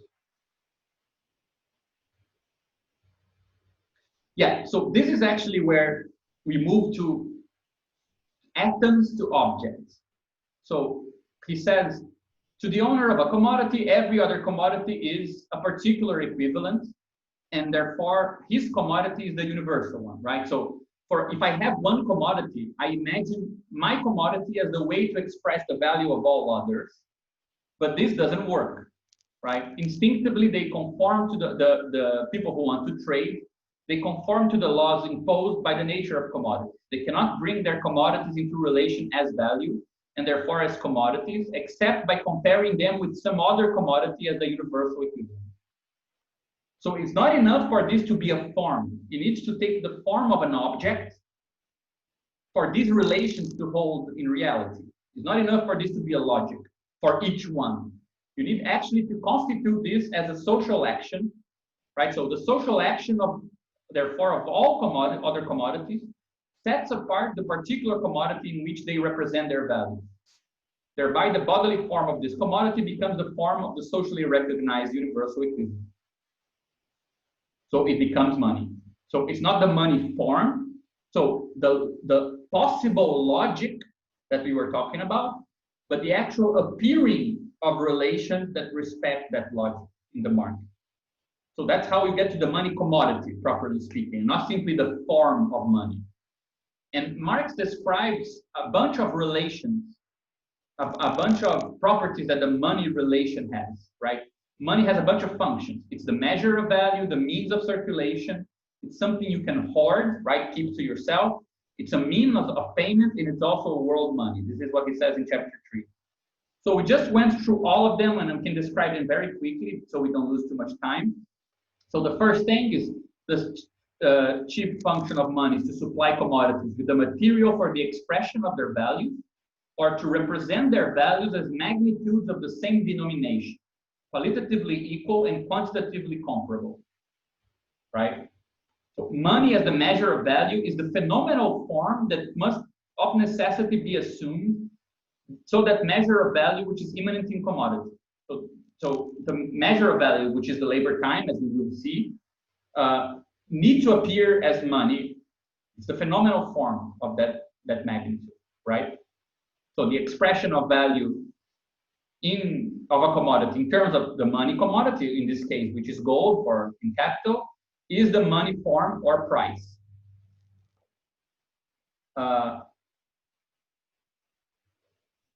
My computer is a bit slow. Then he goes into this part here, which I'm going to go really quickly. We did a little drawing. He simply says, let's do some anthropology of the market and see how things happen. And he talks about a guy that goes to the market with some linen, and he sells the linen for money, and then uses the money to buy a Bible. And then he says, well, so there were actually two transformations, right? Commodity became money when you sold it, and then you use money to buy another commodity. And he says, yeah, but you can't really see what happens if you look at this. You need to actually see where the money went and how things are related. And if you look at this way, you'll see that there is actually a much more complicated network, because where did the money come from that I got for my linen, right? It actually came from this second person who sold their wheat for money and then used their money to buy my linen, right? And what did they exchange their wheat for example, to get the money? They exchanged for a Bible. And the guy who got the money that I had then bought some booze. So there is a weird connection between these things. And he says that the process of circulation, therefore, does not, like direct barter of products, become extinguished upon the use values changing places and hands. Money does not vanish from dropping out of the circuit of the metamorphosis of a given commodity, right? It is constantly being precipitated into new places in the arena of circulation, vacant by other commodities. In the complete metamorphosis of linen, for example, so linen becoming money, becoming Bible, the linen first falls out of circulation and then money steps into its place. Then the Bible falls out of circulation and again money takes its place. When one commodity replaces the other, the money commodity always sticks to the hand of some third person. Circulation sweats money from every pore. So the idea is that the only commodity from which you can see all the other commodities is money, because the other commodities, once they're exchanged, they actually disappear from the market. And money is the commodity that actually gets to see the market in general. So that's, let's say, money as a means of circulation. It guarantees the possibility that exchanges can be made. And not only that it expresses the value, right? Then I really like the way that he describes hoarding, because it combines two features that are interesting for us. So he talks about people who, like, I had my linen, then I exchanged it, I sold it and got some money. But now I don't want to buy anything. I just stay with the money and I take it out of circulation, right? That's hoarding. But he says that to hold fast to the product of the first metamorphosis, right? That's hoarding. The product is the transformed shape of the commodity or its gold chrysalis. From being the mere means of effect in circulation of commodities, this change of form becomes the end and aim. So money becomes, rather than a means of circulation, it becomes an end in itself. The seller becomes a hoarder of money.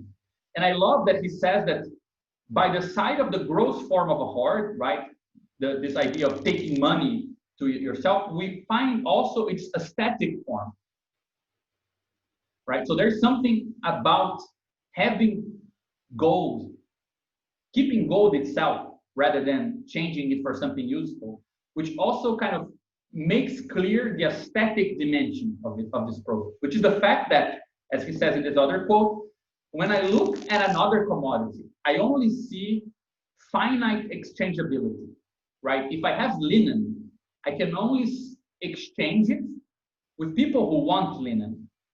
If I have money, I have infinite exchangeability. I see all other producers.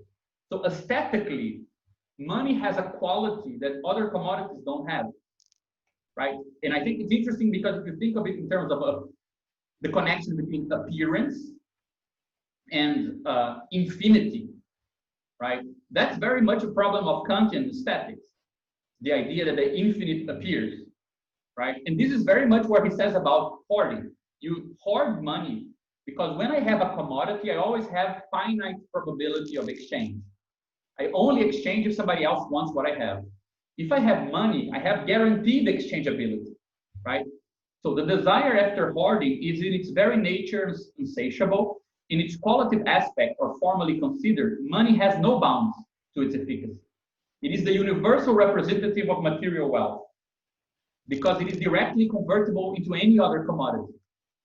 But at the same time, every actual sum of money is limited in its amount, and therefore the means of purchasing has only limited efficacy. So, but at this point, what I think is interesting, of course, you always have a finite amount of money, but at the same time, in its very quality, you have something infinite, right? And I think that once we summarize the properties of what we're seeing, we'll see that this fits perfectly Badiou's theory of relations, what he calls universally exposed relations. But let's say if hoarding shows that you have a sort of spatial infinity, right? I can exchange, if I have money, I have something that is tied together with any other commodity in space of the market. With means of payment, you see that you're also tying together things in the future. So the world is not only spatially cohesive, it's also temporally cohesive, right?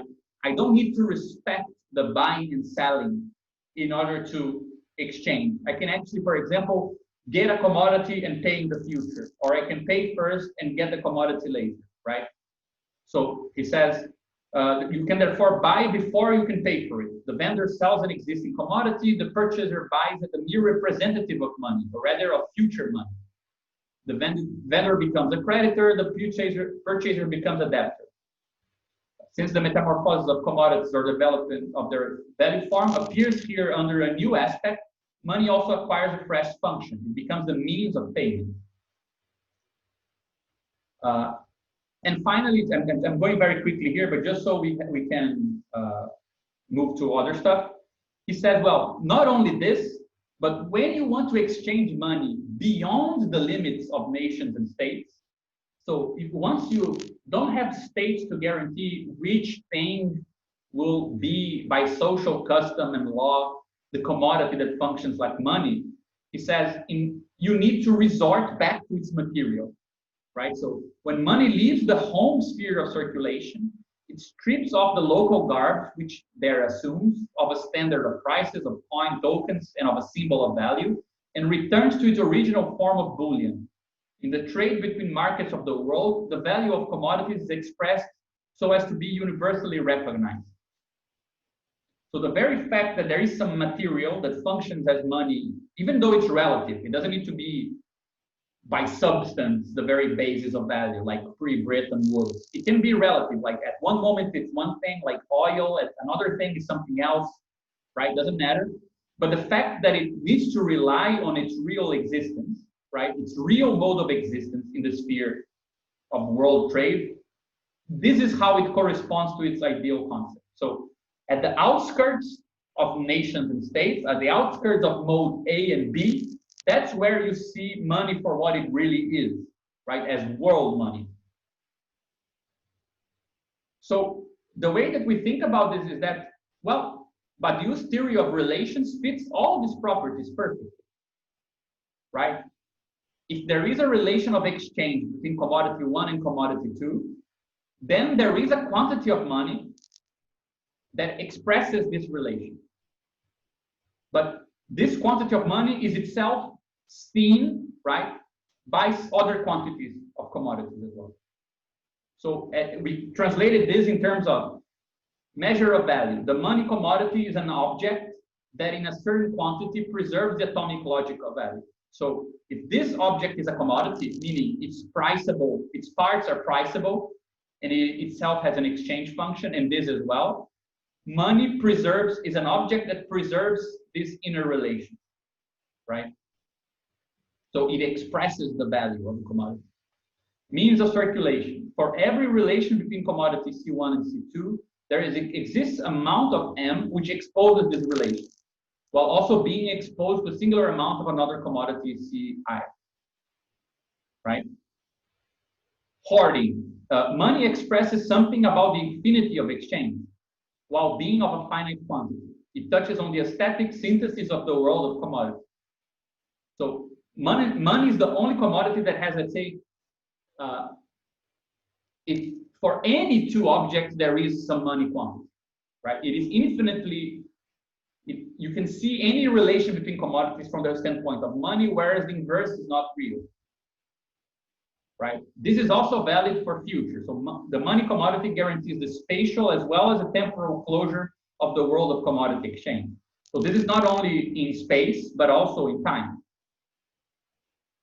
And the world, money, even though money can acquire specific forms when interacting with specificity of other atomic subsystems, A and B, right? When crossing frontiers beyond them, it resorts back to its supports on a material multiple that obeys atomic logic. And this kind of also proves that money is the most universal relation under capitalism, because it arises at its concept, as Marx says, it fits its very idea precisely where communities end and states end.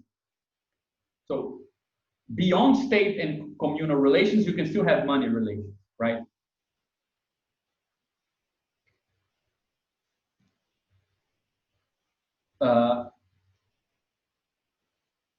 Yeah, so, but this thing here is, if this holds, this has one property behind it, right? Which that these are all equivalence relations. Like if this holds, then money is equivalent to C1 and money is equivalent to C2. So that you can actually make these exchanges. Money for C1, then money for C2, and so on and so forth. So you're stuck with what Marx calls simple money circulation. There is no capital. It is impossible with just these objects to produce surplus. Right, so actually he says this here. In simple circulation, commodity, money, commodity, the value of commodities attains at the most the form independent of their use values, the form of money, but the same value now in circulation, when money turns into commodity in terms of money again, or the circulation of capital, suddenly presents itself as independent substance. So money is not a means, money becomes an end in itself, right?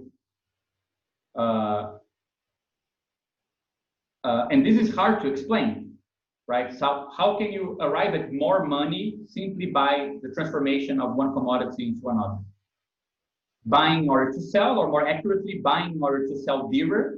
So money, commodity, more money appears certainly to be a form peculiar to one kind of capital, merchant's capital. But industrial capital is also money that is changed into commodity, and by the sale of these commodities, it's reconverted into more money. These events that take place outside the sphere of circulation in the interval between buying and selling do not affect the form of this movement.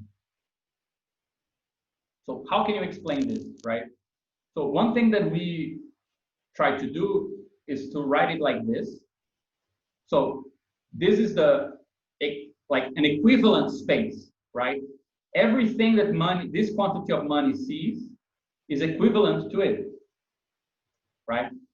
So if this is 10 bucks, I can buy this thing for 10 bucks, and then the guy will have this money and can buy this other thing with the 10 bucks, and so on. And this thing here is also exchangeable for 10 bucks. But the fact is that with capital, you want to buy something at one price, valorize it, and be able to sell it at another price.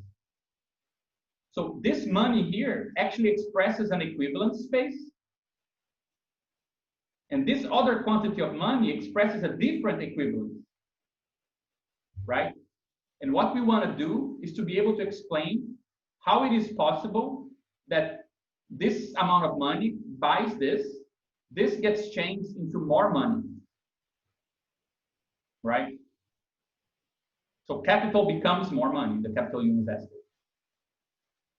One thing that we realize that we might be able to do is that we know that the transformation of money into more money, Marx gives us three options, right? There is merchant capital, which takes money, buys some stuff, takes those stuff elsewhere and sells it for more expensive value.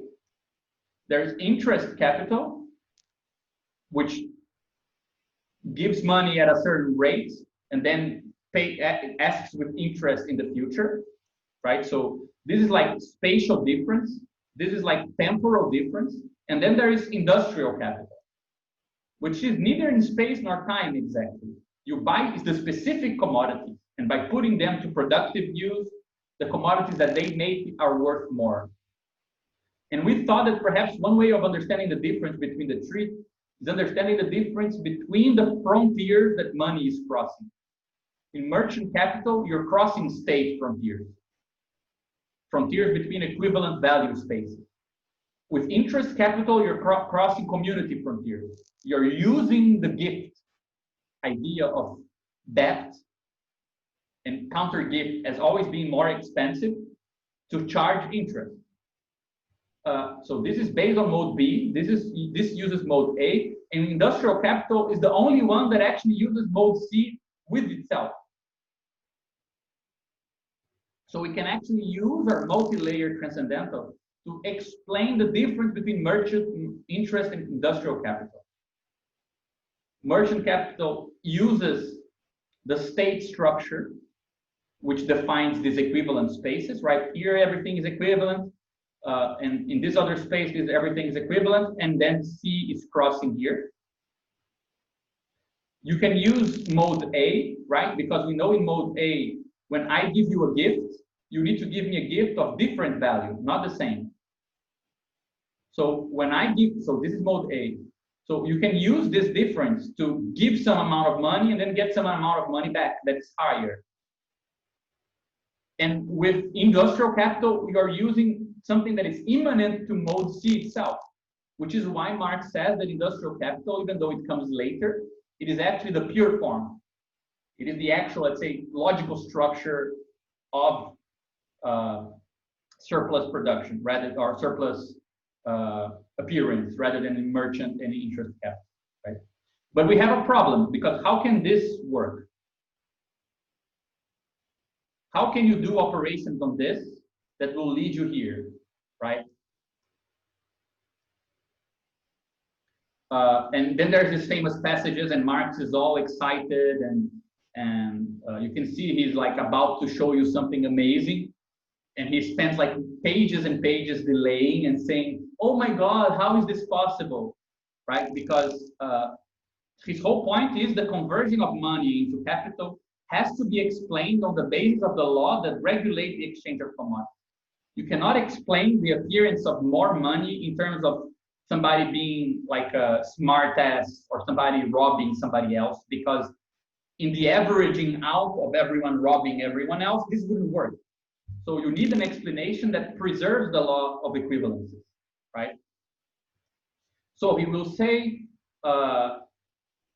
if this moves forward, that the change of value that occurs in the case of money intended to be converted into capital cannot take place in the money itself, right? Since its function of means of purchase or payment, it does not more than realize the price of commodity it buys or pays for. And as hard cash, its value is petrified, never varying. Just as little it can originate in the second act of the circulation or the resale of the commodity, which does not more than transform the article from its bodily form back again into its money form. We are therefore forced to the conclusion that the change originates in the use value as such of the commodity, in its consumption. In order to be able to extract value from the consumption of a commodity, our friend Moneybags must be so lucky as to find within the sphere of circulation in the market a commodity whose use value possesses the peculiar property of being a source of value, whose actual consumption, therefore, is itself an embodiment of labor and consequently a creation of value. and the possessor of money doesn't find fact such a commodity in the market, which is labor power, right? So without going into much detail about this, if you read the end of Capital, you will see that Marx also talks about the way that other modes of the transcendental are important for the labor power to appear. Without the enclosure of land, without the transformation of people into private owners, without the family structure, which guarantees low reproduction costs, a person would never present themselves in the market selling their own time for a feasible pay. So there are underlying transformations that are at the level of state and nation and community, which conform the worker into something that can be priced in terms of money, right? There is no such thing naturally or ontologically or for every world that guarantees that you can chop up the laborer in terms of priceable parts. It's only because you sell hours, you rent your time, that you can slice time in priceable parts. And if this is one of the important properties, the other important property, which is how the value of labor is characterized, right? So the value of labor power is determined, like every other commodity, by the labor time necessary for the production and reproduction of labor itself. So labor power here, it's defined its value in terms of the stuff you need to consume to reproduce this labor power. And the stuff you need to consume is defined by the necessary labor that goes into its production. So you have a network of this commodity, and this commodity. They are all splittable in terms of parts, right? That of labor hours, which gives them the magnitude of their value. And this goes into, you need this to keep labor power going. So you have a way of defining the value of labor. But then he says,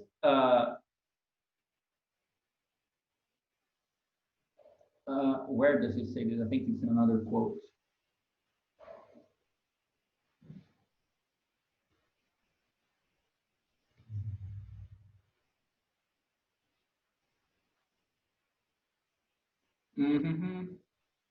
No, it should be there.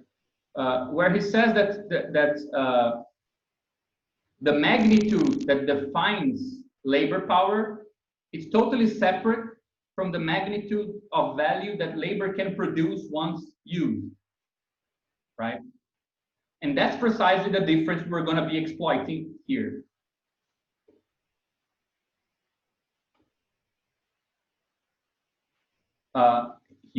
So our idea is, the basic step now is to say, in this equivalent space, you buy means of production and labor for their right price, right? And you take it to the sphere of production. You will combine this. So this is the watts that you're taking. And you combine them how? In view that their combination can be sold for more money on the other side. So this valorization arrow here, which a certain capital sees, makes apparent, is embodied in capital itself, has as a counterpart in production some transformation of this arrow into this arrow.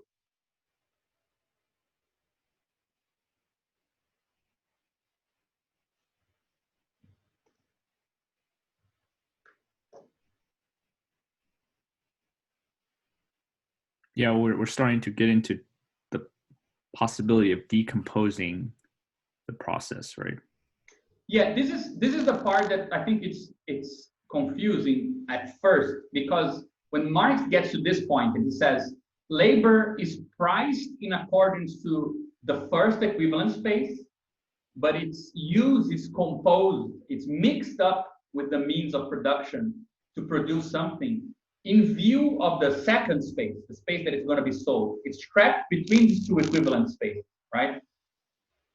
At this point, he stops and he talks about what he calls the labor process in general, the labor process independent of social conditions.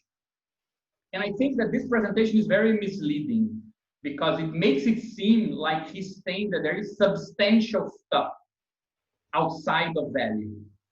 So we did this thing here, which I think is useful. It's like a summary of that chapter, but we need to take it with a grain of salt because it only helps to understand what he calls formal subsumption and not real subsumption. Why?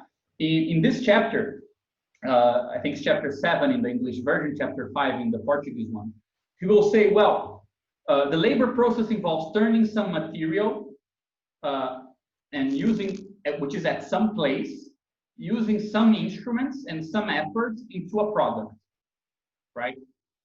And he even mentions that there is some waste to this process. And then he divides and has everything that is used here comes from the earth.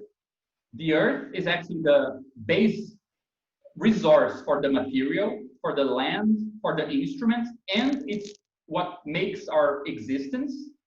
Therefore, our bodily force is also a natural force. We don't choose it the same way we don't choose the land, the material, or the instruments in the sense that they are essentially here somehow, right? But there is an extra step because while nature gives these things and gives their inner determination, the how of the process would come from a design that we impose on these things. So even though the what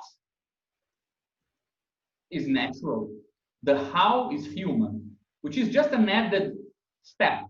Still natural, but it's like nature with a mediation, right? So you get to choose how you're going to mix these things up, and the things you're mixing up, the effort to mix up, and the very person who is doing the design actually is just stuff that is in the world. But there is this very basic idea that while these things here we can say are like causal relations, right? If you drop the instrument, it goes to the ground. If it's made of wood, it's gonna rot. You need to work all the time against nature or using this, negotiating with nature.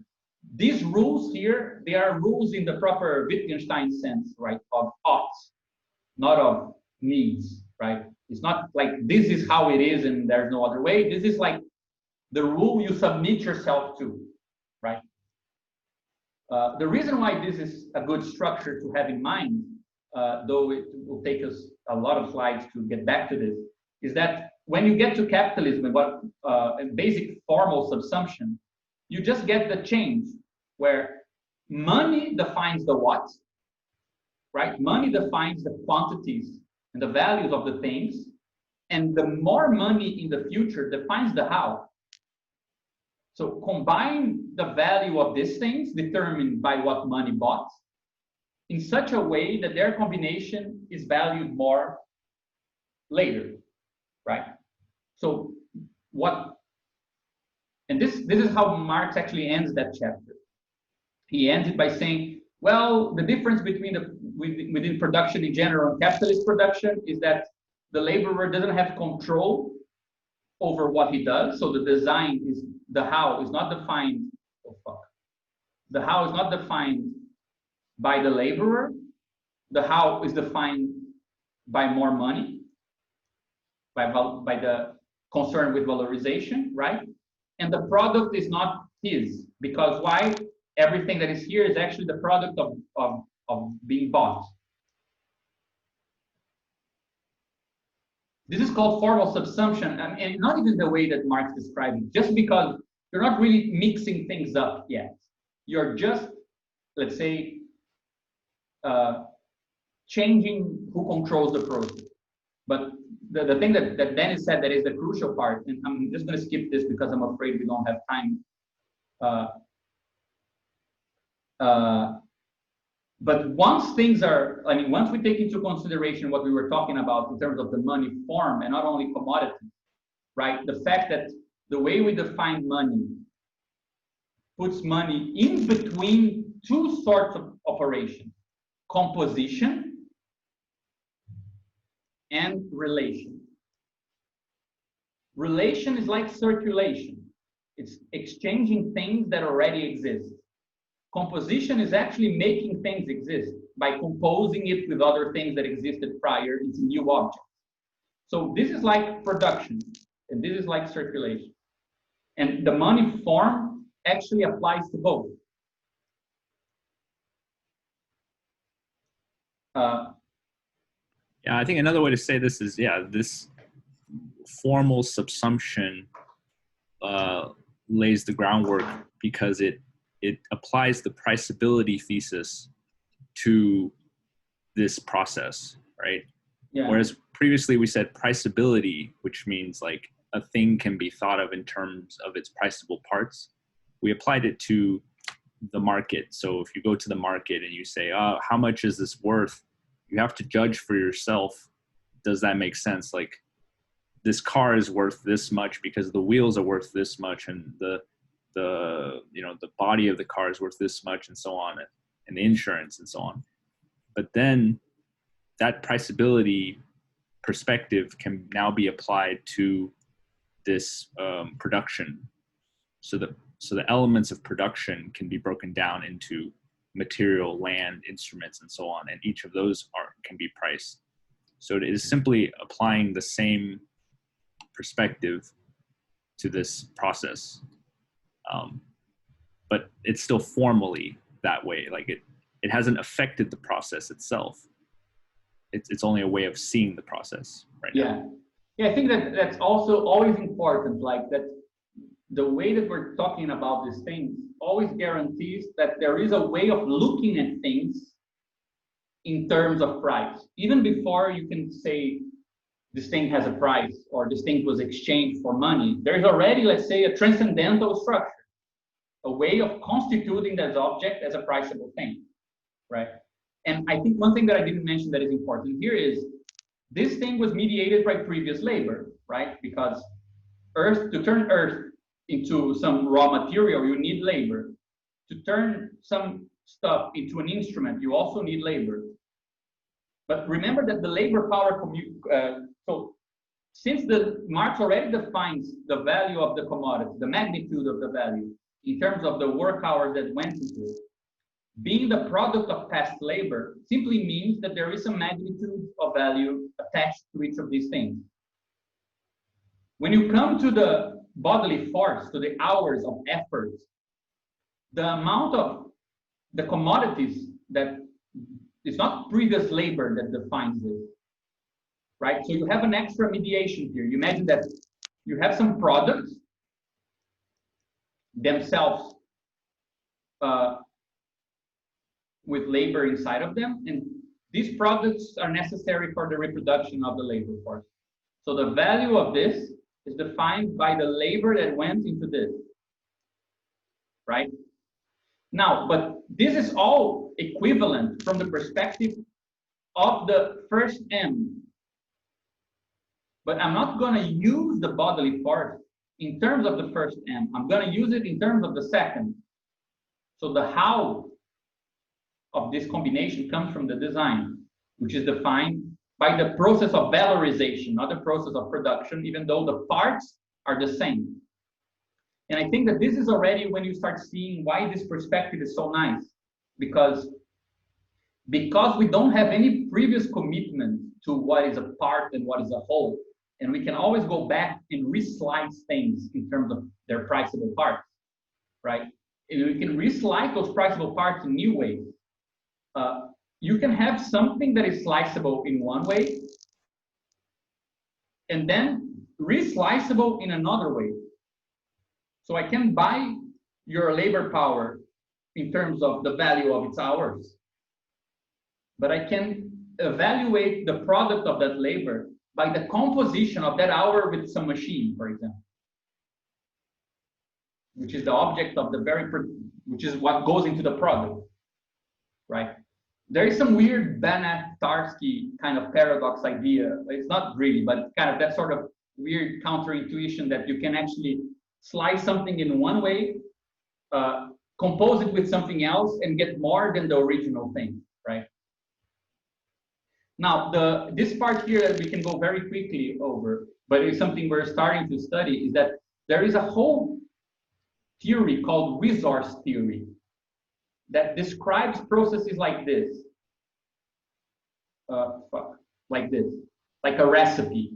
Combine this thing with that thing, add this thing, and you can talk about the general structure of recipes for combining things. So it's a sort of general theory of composition between parts to make new relations, right? And it's very powerful because, again, it's not committed to any basic building block. Even though here we have a lot of stuff separate, like crust, I'm not sure you can see.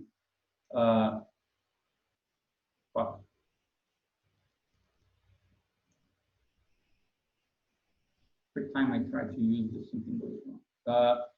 Right, like a recipe for preparing something.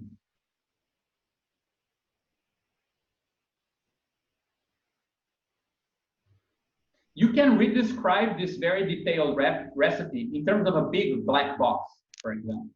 Or you can perhaps open the black box of make the lemon filling into smaller parts as well and see how they interact, right? So it's the relations that count, not the entity. So if you're able to divide these relations into smaller parts, you can divide them into smaller entities. So this is useful because when we get to the capitalist production system, and we tried here some basic plays with this. So this is, let's say, the steps for building a light blue chair, starting with white and blue pens, some nails, wood, and some tools and human effort here. And you can redescribe this in terms of, let's say, a machine that actually does this, and the effort just goes into supervising the parts being connected. But the nice thing about this is that this theory is totally compatible. Actually, this is described here. It's totally compatible with the way that Badiou describes what he calls points. Right? Points are ways of making decisions that affect the structure of a world. And there is a lot of properties in this that actually are very similar to that. So this got us to think about the following thing. This is kind of like how Badiou talks about the process of things being objects in a world, right? You have this extensional multiple here, a transcendental and an atomic logic objectify things according to certain forms, right? To certain atoms, as we were talking about. Like what counts as the building block? What counts as a part? And what counts as a whole in this particular world, right? And you can decompose things in many ways and compose them back.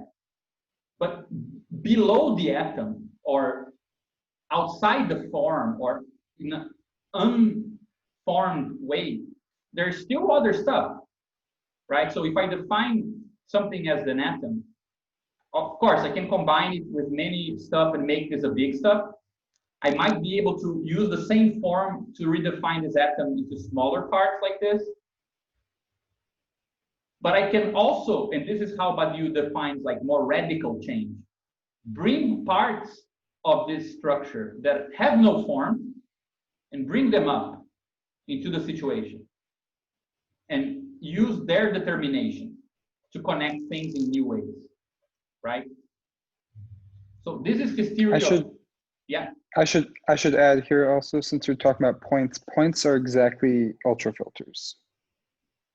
Yes, this is we should get to yeah, you'll get to this, but hopefully we get the chance to try to connect these things. You could help us. But so Badiou's theory of change is the following, and I'm going to simplify a bit because we don't have much time. But he calls a modification a change that doesn't affect the form content distinction. Very simply. Remember, I just said, right? You have the multiple. And under a certain world, it is divided between, let's say, wholes and parts, right? And there is what we call the thing that is never a part. It's always included, but never itself has a form. We could call the matter. And we could call these two things the form, right? So a modification for him is something that doesn't affect, never brings into play the form of the object. The form is stable. he calls aside changes that do bring the multiple itself into play. The form itself is at stake, right? He divides sites into facts and singularity. A fact is when the form comes into play, but it has a low degree of existence. It comes into play, but it doesn't change anything in itself, right? It's still submitted to the rules of the world. So the site exists, this is what it means, existence of the site of the multiple A is not maximum. It comes into play, but it doesn't appear absolutely, right? Whereas in a singularity, that multiple itself, the very, let's say, matter that has a form, that is acquiring a form, that matter appears, right? The very form itself appears. And he divides this into two, which is weak singularity, which is when the matter appears, it affects things. So something that had no form acquires form and affects other things, but the only things it affects are things that don't change the transcendental. It doesn't change the structure of the world. And he calls a strong singularity when something which didn't have form acquires form and changes the structure of the world. So we use this to think about a theory of change for production. So what is a modification that doesn't affect the form? At most goes towards inexistence of the form, right? It's just death. It's entropy. If you leave something be according to the laws of the world, it will decay. If you actually do something to it that affects its form, you're doing labor. That's work. Something that works counter to the tendencies of the world.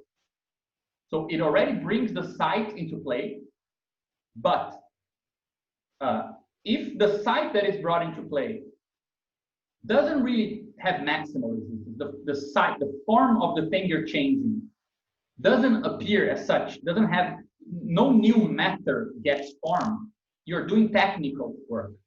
So for example, this is Gilbert Simondon's distinction between techniques and technology. Simondon says, if I'm operating on something with something else of the same scale, so I have a piece of rock and I'm using a rope to move it around, that's a technical solution, not a technological solution. A technological solution uses something that is of a different scale to affect something of a higher order of magnitude. So, for example, in the steam engine, you use the expansion of molecules in a gas to create pressure in a piston to affect change in a rock. So you're interacting things that don't exist with the same form, right? So there is something that had no form, expansion of gas, that is actually now making an effect on the situation, right? In our Badiou study group, we use the example of, for example, in art, like this is like something left to the way that exists in the world.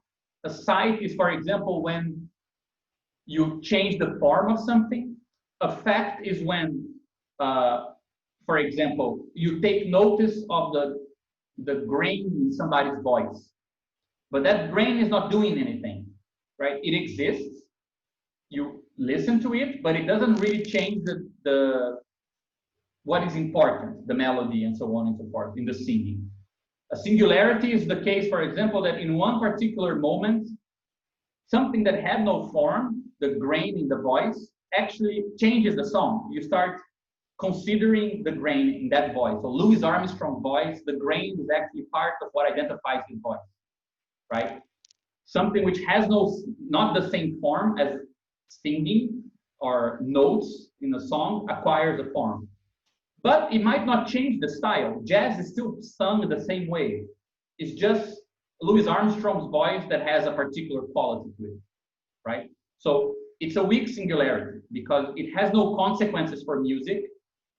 That's new form. It still abides to the old form, just gives it a new flavor, right? Whereas if you were to start creating songs that use that new form, which is the timbre of the voice as its principle, that would be new music, like a new transcendental. So our idea is that we can apply the same thing to discuss labor.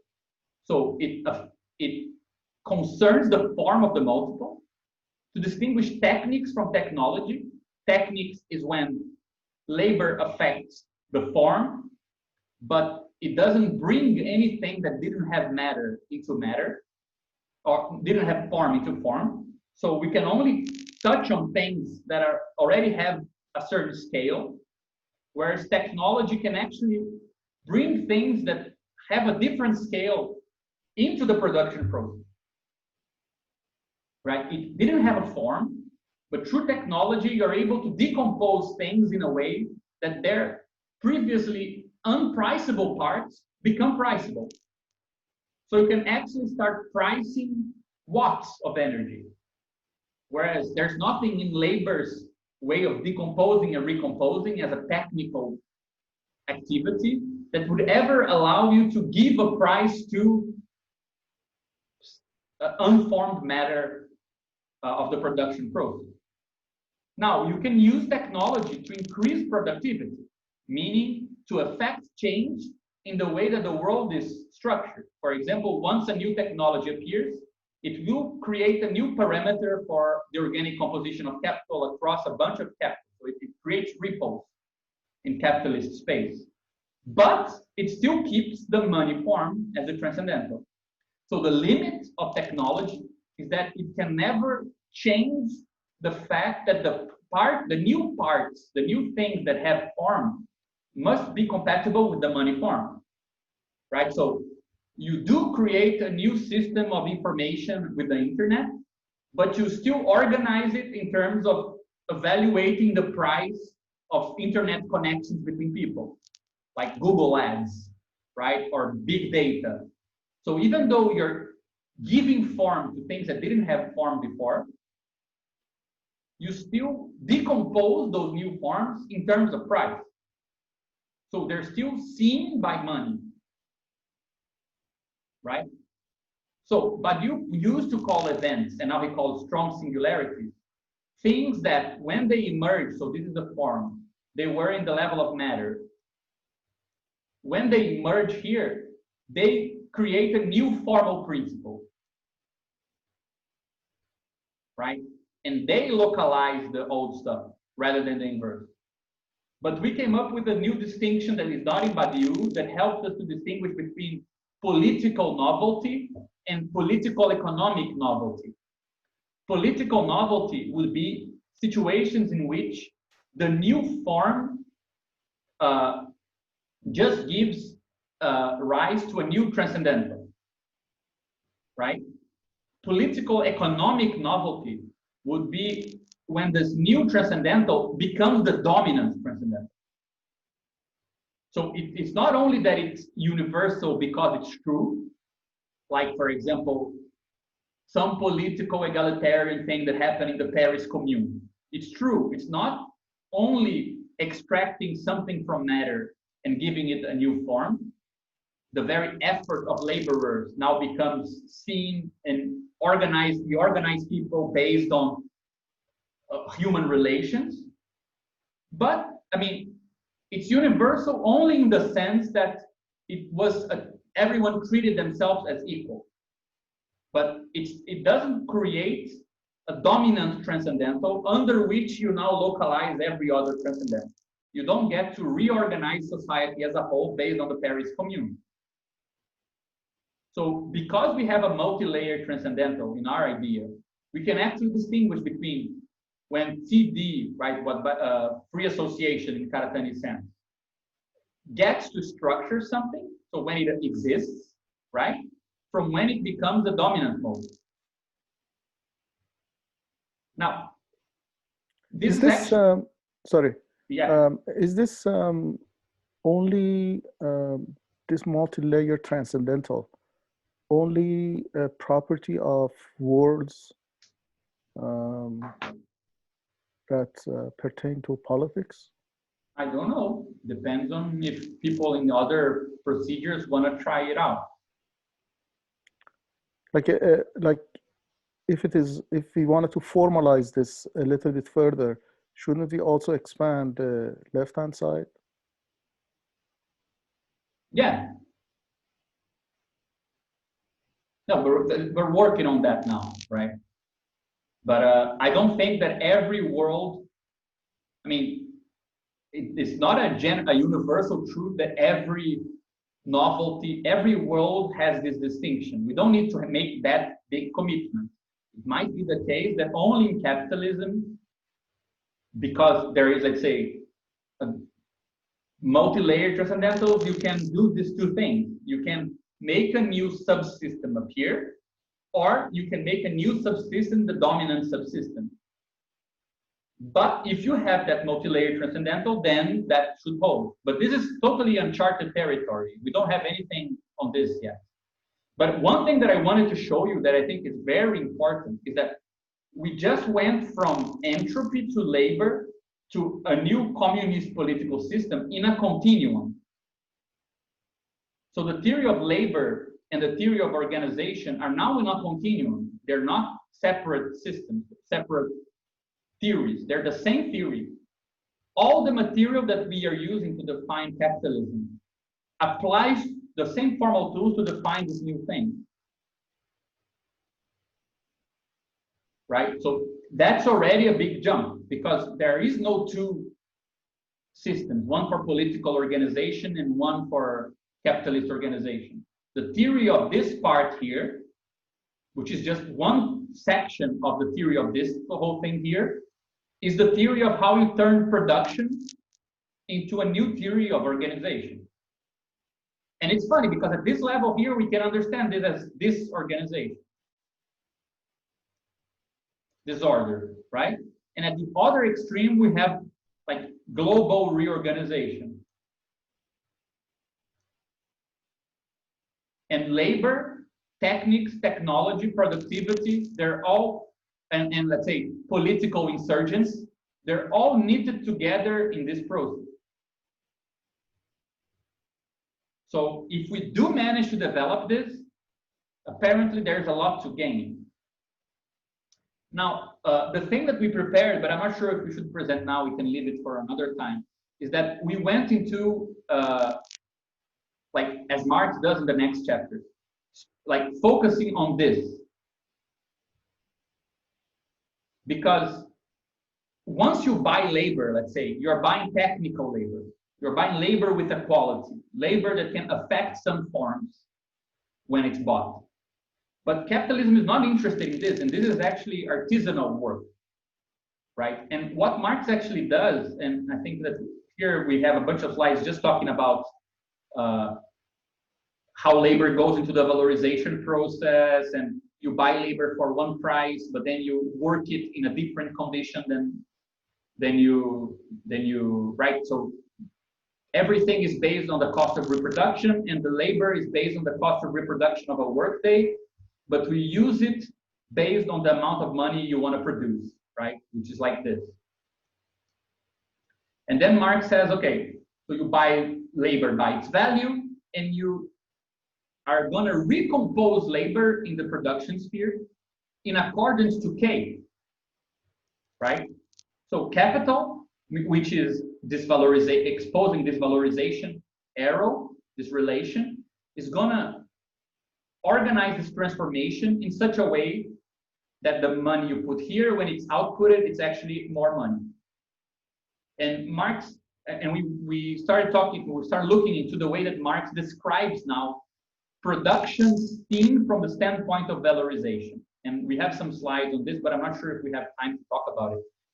I think we can stop perhaps at one remark, which is all the, we did this thing here, which is to go through all the chapters, 7, 8, all the way up to chapter 18, so 10 chapters, which are pretty much where Marx is describing the transformations to the production process based on the fact that commodities are produced to be sold for more money, right? And what you actually see throughout this process is the reconformation of labor and means of production, the decomposition and recomposition of those parts in new terms. Perhaps we can discuss this a bit. I just need to go to the bathroom real quick. Be right back.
While Gabriel's gone, I was wanted to know what you guys thought about this idea, which is that the move from the first set of prices here to the second one is like a navigation through space.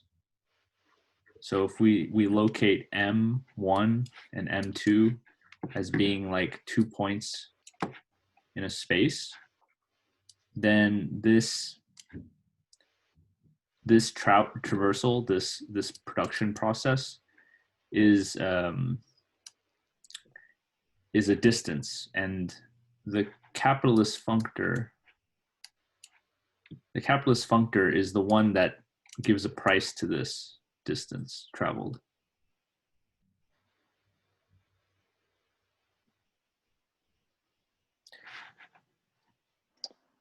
Yeah, that's pretty much it. I mean, that's just the intuition I think that I'm trying to draw from to try to consider the entire space of capitalist relations as being a way of determining distances between spaces of value or spaces of price. And you see like these paths like some kind of optimization process? Like exactly. Yes, exactly. If then we can formulate technology as a shortening of distance, right? So like when before you had two spaces of price, M1, M2, and it used to be this distance, then technology is one that converts this into some other distance that was shorter. Right. Yeah, I think that's right. But it's like a function on this distance. I guess it's like a functor because it also gives prices to objects, right? Not just these like labor or I guess like production relations. But it would be like a function of like time and labor. Yeah. Yeah. But the thing, there's anything else. Yeah, I really want. The thing is that I think that when we take the time with all the steps, and I'm really convinced at this point after the stuff we've been doing that we can get so close to the transformation problem in a new way, because every step what we're doing is you get to express something in terms of a new. So money allows us to express commodities values in terms of some particular commodity. Then we can slice these commodities up in new ways because of money, right? So the novelty in what we're doing, I think, has to do with the fact that you have a very clear sense that everything that changes circulation changes composition of objects. You can recompose objects in new ways. For example, this is the first level here, right? When you're from the perspective of a quantity of money, what do you see in the market. You don't see, you see means of production, things you can buy to produce things, and you see labor power. But when you have K, when you have capital, and you look in the market, you don't see means of production and labor power. You see constant capital and variable capital. What changed, right? And that difference is a difference of recovering the space in a new way. It's the same things decomposed and recomposed as different things, right? So it's a very, very strong idea that you can take the whole problem of representation and put it very much building to the problem of composition and production. Like, so if you go through these steps here, I think this becomes very clear. So the first level is that once you're no longer with money seeing commodities, but with capital seeing the relation between money systems, right? Relation between equivalent systems, and as Dennis was saying, with the distance between them, right? And you go to the market, you don't see means of production and labor power. This difference is seen from the standpoint of capital as the difference between constant and variable capital. This already goes into what Dennis was saying, because remember Badiou's example of the transcendental functor is Alexander the Great in a battle, looking at parts of the battle and seeing their functions in the army, right? Seeing their functions in the battle. He wasn't simply seeing soldiers. He was seeing a part of an army that does something.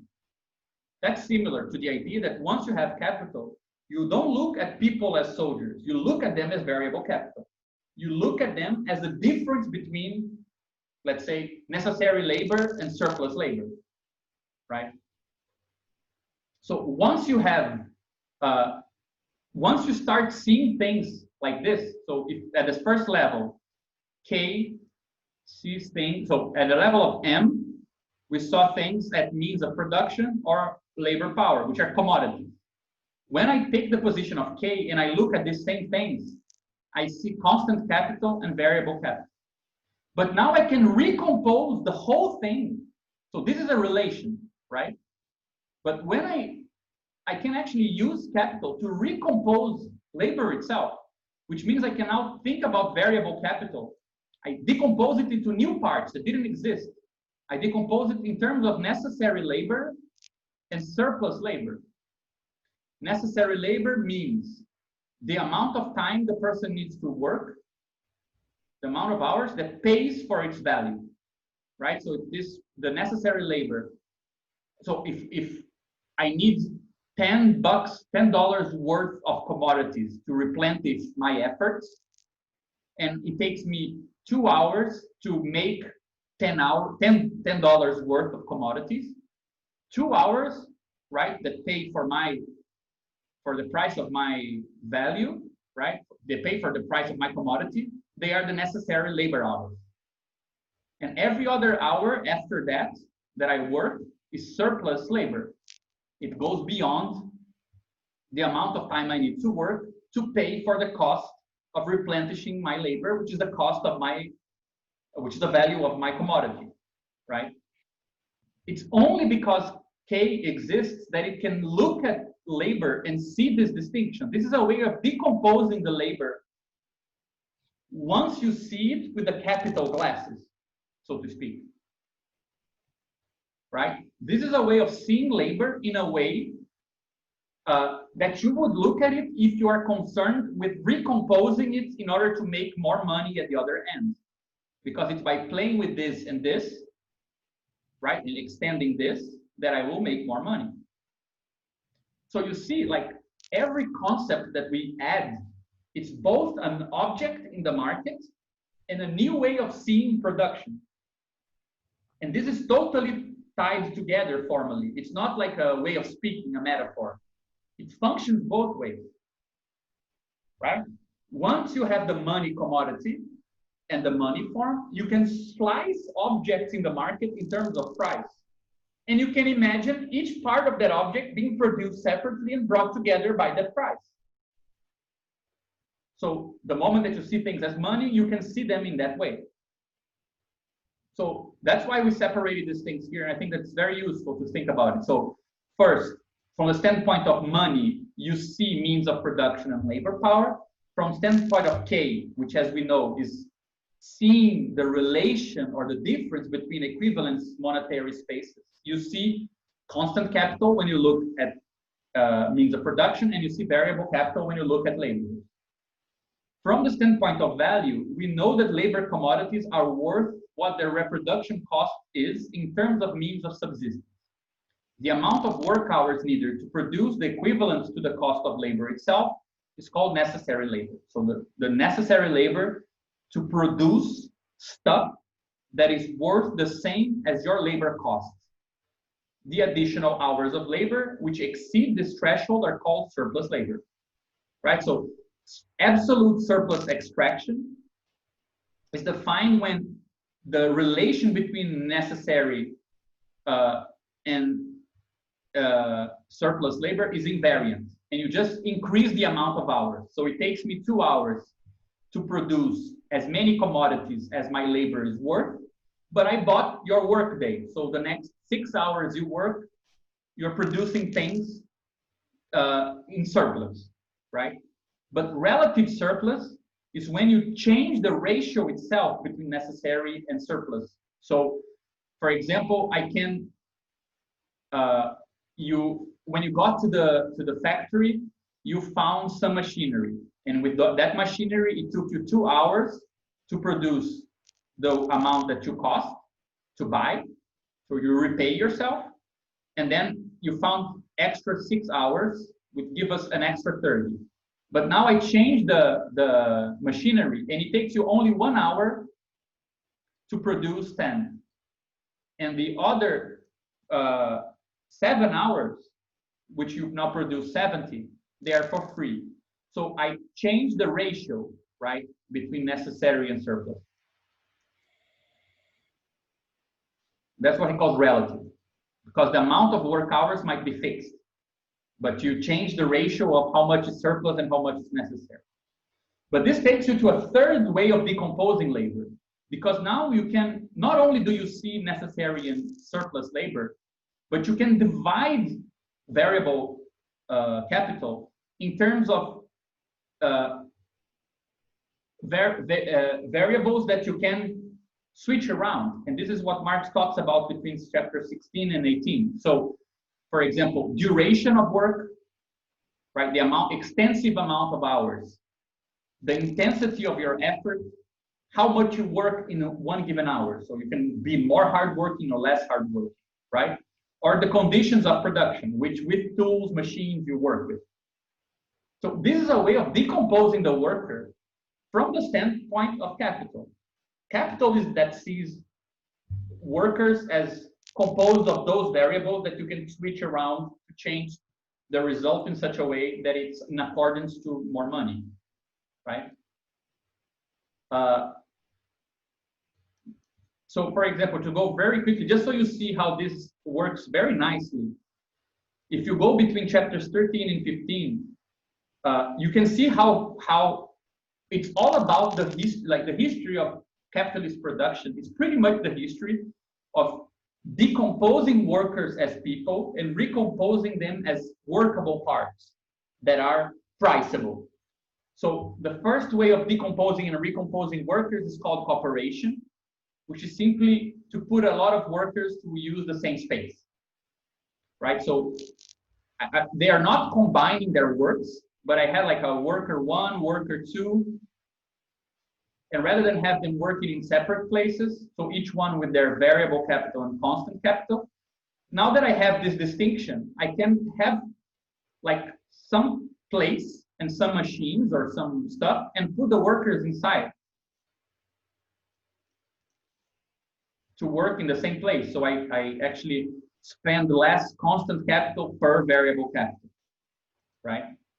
The second way is combining their efforts. So if one worker can do something, another worker can do something else, and a third worker can do something else, actually the combination of their labor can do something that neither of them alone could do. So I'm no longer interested in workers separately and buying their products. I'm interested in decomposing their action and combining them in a way that they do more than they could do separately. Right? That's already taking a look at the production process from the standpoint of that difference that capital is interested in. Ways of combining parts that makes more than what they do separately. Right? But I can also not only combine their efforts to accomplish tasks that they cannot do alone, but I can also combine their actions to reduce useless time. So shorten distances, shorten duration of things like this. Then Marx talks about, and this I think is the most important part, actually this move here. He talks about how manufacturers start decomposing work tasks in terms of the production process, not the producer, and creates the figure of what he calls the partial worker, which is combined in a collective worker. So he says, until this point, a worker was somebody who did a bunch of tasks, right? And to arrive at some product. Now I forget this, and I start thinking about these separate tasks and how I combine them between workers. So this guy does this together with what this guy is doing. And then he does this together with what this guy is doing. And it's this thing here that actually gets me to the product. Right? So you have a bunch of ways of doing this, like heterogeneous composition of labor in manufacture. And the final product is like a watch, which is his example. So rather than having one worker who works on a material and then gives me the watch, I get a bunch of workers who do small tasks. This guy creates like the glass that goes in the watch. This guy creates the engine. This guy creates something else. And then one guy composes it. And now we have the product. But none of these guys are the watchmakers. But this whole thing is the work of producing the watch. So this is a collective worker. And these guys are partial workers. Nothing that they're doing, even though it's priceable, nothing that they're doing is the actual finished commodity, right? Or you can have serial composition, where the commodity itself goes like this, like in a production process, and the worker just does one action in this process. You see what we're doing? Like you're looking at people and you're dividing it in terms that make sense with that surplus money you want to produce at the end. So it's a way of decomposing and recomposing the production process in view of producing a differential, right? Yeah. So for example, you can now see your company in terms of teams and departments instead of individuals. Yeah. Right. And you can treat a team of people just like you would treat a single person in terms of its profit and loss towards the company. Like if this department is not generating enough profit, then you fire everyone or you reduce it, right? Mm-hmm. But that structurally, that's the same as cutting an individual's hours or firing that single person. So it's like the scale is kind of the same. Yeah, you now can change the scale of what counts as the productive units. Yes, exactly. Right. And it's very amazing because the move, for me, this is one of the most profound parts in Capital, because Marx says, once you create this figure of the partial worker, a worker who is defined by a task and not by a product, right? Which is just a way, again, of reslicing the production process and combining it back in a different way. In a way that, for example, you see the whole manufacture as a sort of body and people as organs producing something. One guy actually is more, it makes more sense to talk about a guy as the hands and the other guy as the eyes than talk about each of them as having a separate body, because they almost only use one sense, for example. A guy who's just looking to see if the temperature is correct. The other guy who's just putting his hand and turning something. So you decompose these bodies. They're not, the natural form of the human body and capacities are not giving the transcendental of what a worker is. It's actually the production process and itself trapped between those two money spaces that is reslicing this space from its own criteria. And what I find amazing is that, and he gets to say this, he says, the law of industrial capital is the process of decomposing and recomposing. Like, that's the underlying law. And he says, what I find profound is that it's only after you treat workers like parts of a machine that you get to introduce machines. So it's not that machines exist and this transforms workers into appendixes of a machine, is that workers become machine-like first, social relations come first, and then the stage is set for substituting workers for machine parts connecting together. Just one thing, I think we could use this composition problem to think about the transformation problem too. Because when we're talking about technology before, I was thinking that competition is like a technology. It's kind of technology because it is putting two scales, the totality of surplus value that capital produces with a singular capital together to define a price. So it is like we are dealing with, how can I explain this? We are dealing with two scales here. I totally agree with you. But one thing that I think we should be careful, just because actually to follow something you said, and we discussed what you said some time ago, because the following, look, what we did is the following, right? We went from money sees commodities, right? And amongst these commodities, for example, you can see something which is means of production, you can see some labor. It's all equivalent, right? And we said that capital, a particular capital, right, sees not only this, but sees some other money space. And it's looking now at labor and means of production, not as static commodities, but as, so that's why then it's added like this function, but as a function here, which is what makes it variable capital. I can vary this thing, right? And sees this as constant capital because the value of these means of production are simply transferred to the product, right? So I'm looking at variable and constant capital, but this is one capital. And the fact, what we know is that, and we haven't treated yet, is that one capital sees another, and that's called competition. Now the question is, how does these things look when it's seen from competition? Because when sought from money, they were means of production, labor, and commodity. When sought from one capital, they were constant and variable capital. I think that we will show that when seen from competition, they are called production cost and rate of profit. That's like a, you see, like it's totally integrated. It's a way of saying that when seen from competition, the organic composition of capital and the parts of the production process, they are seen no longer as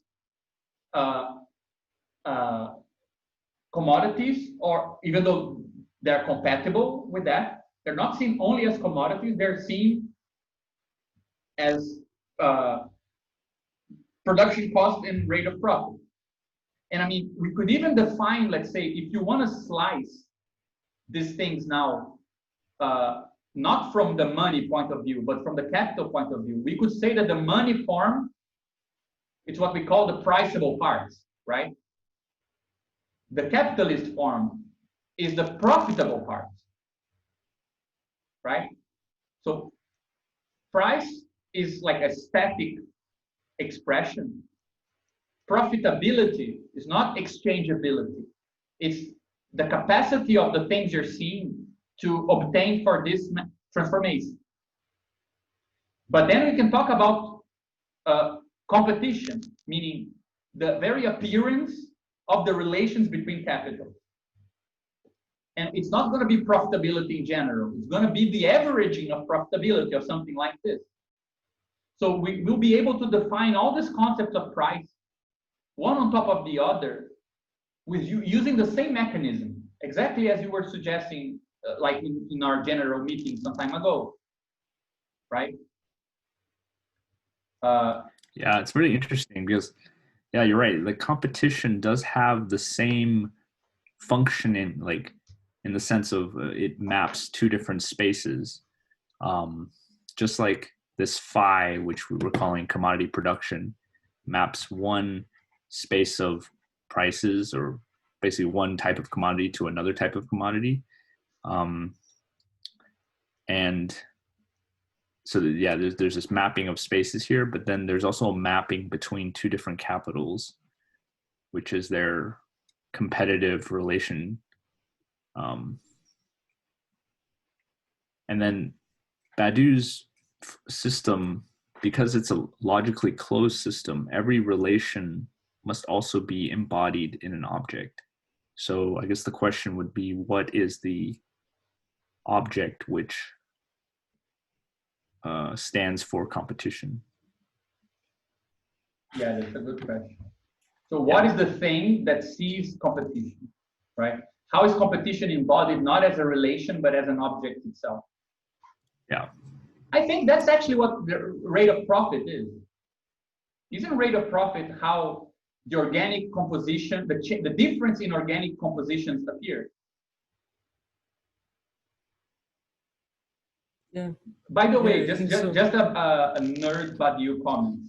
Like the fact that the theory of the points, which is also the theory of organs, which is also a theory of composition and also a theory of change, helps to explain the change in the organic composition. It's just too perfect to be true. Yeah, as Marx was reading Badiou. Just one thing, this object of competition must be something that sees competition from above, something like Not that, above. or not? Yeah, no, because for Badiou, relations are objects. So if, for example, if something relates to something else, there must be some third object that sees that relation. So relations are not outside of a world. So if a relation, because he makes a distinction between, let's say, connections we can make with our minds and connections that exist in the world. We're not making them up, right? It's almost like we can talk about this in more detail, but he makes a distinction between composition, which is a type of inner relation, right? Like this ways we're talking about slicing things, combining parts to making wholes. That's, let's say, intrinsic relations, the relations that make an object, right? They're inside the object here. But then you have relations between objects, which are a different type of relation. And he says that for this relation to be something that exists, there must be a third object that sees these two in accordance to the relation. So for example, the way we define capital makes a lot of sense of this. Like it's a certain quantity of money, right? But it's not simply the quantity of money. It's the quantity of money insofar as you buy something to sell it more expensive, right?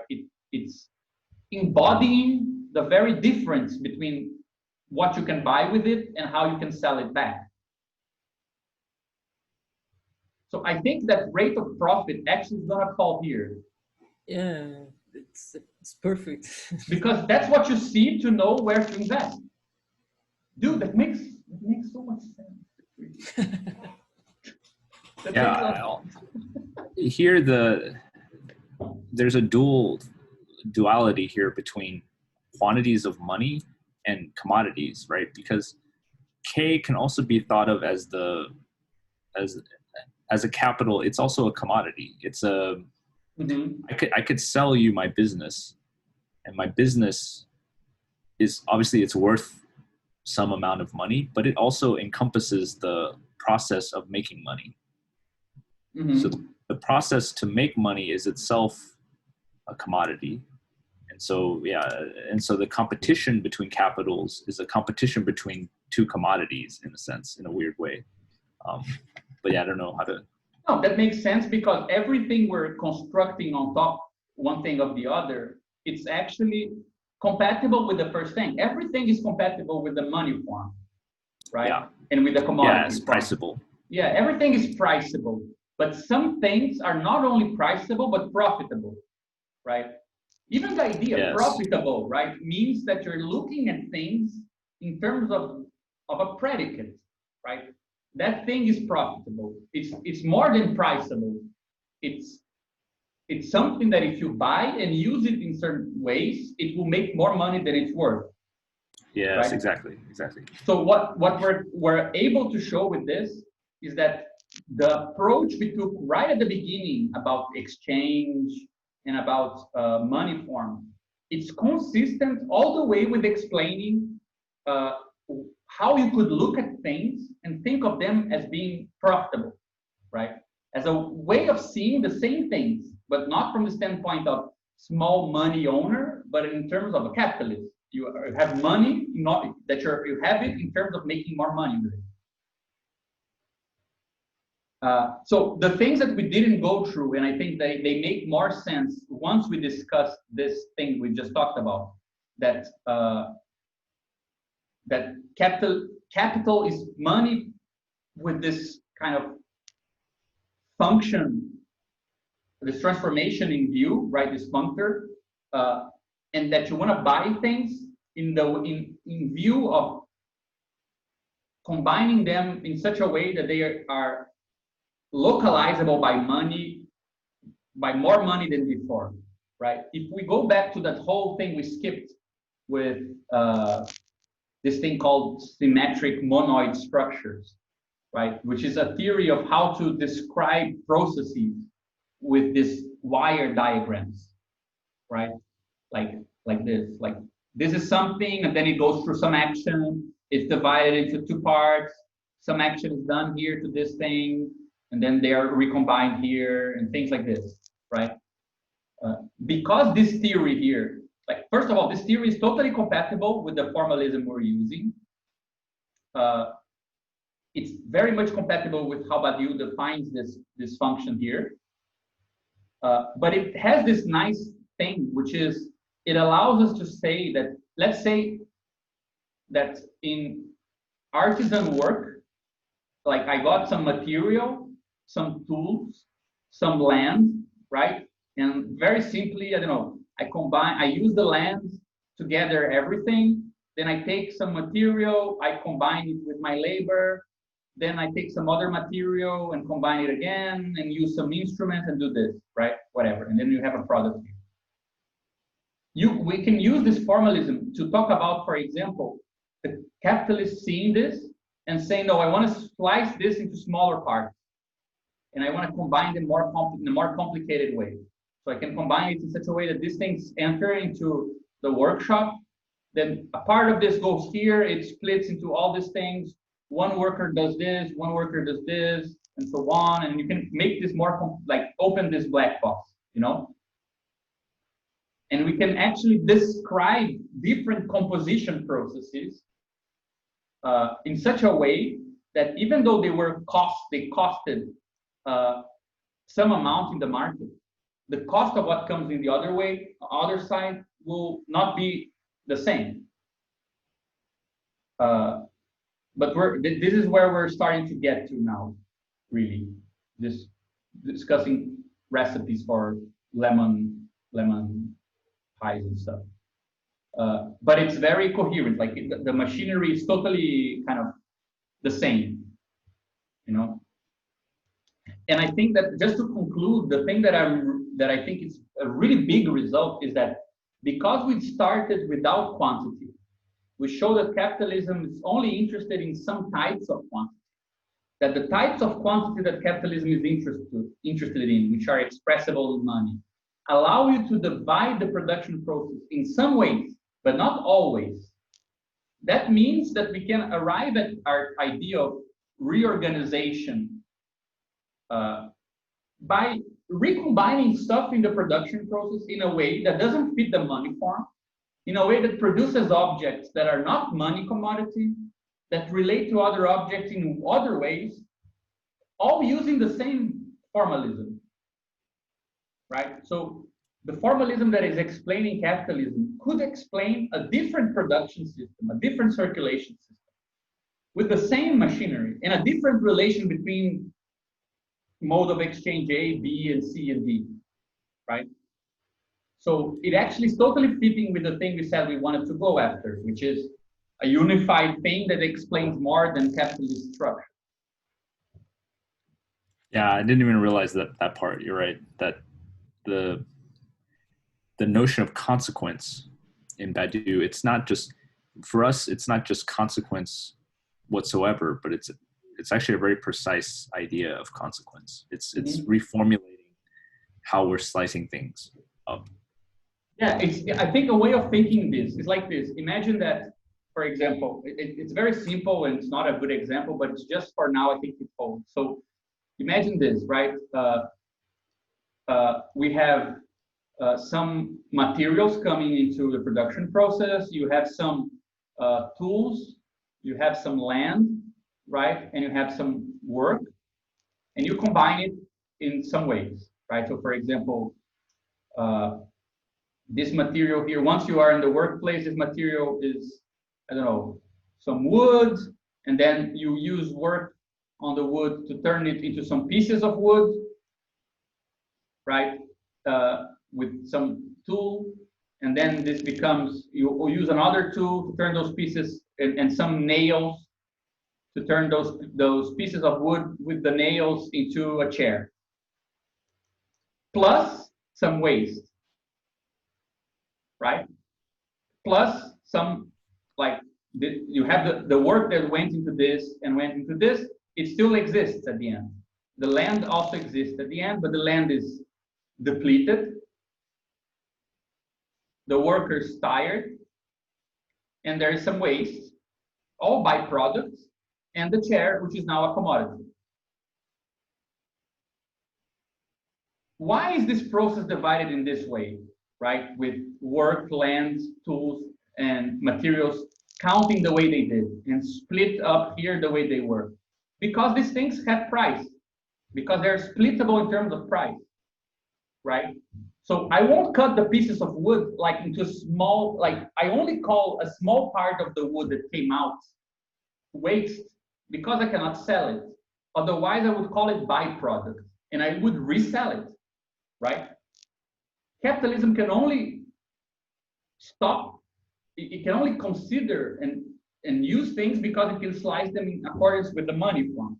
But if we had a different form, you could actually revise the cost of all of this, redefine what is acceptable waste, what is acceptable depletion, what is acceptable tiredness, right?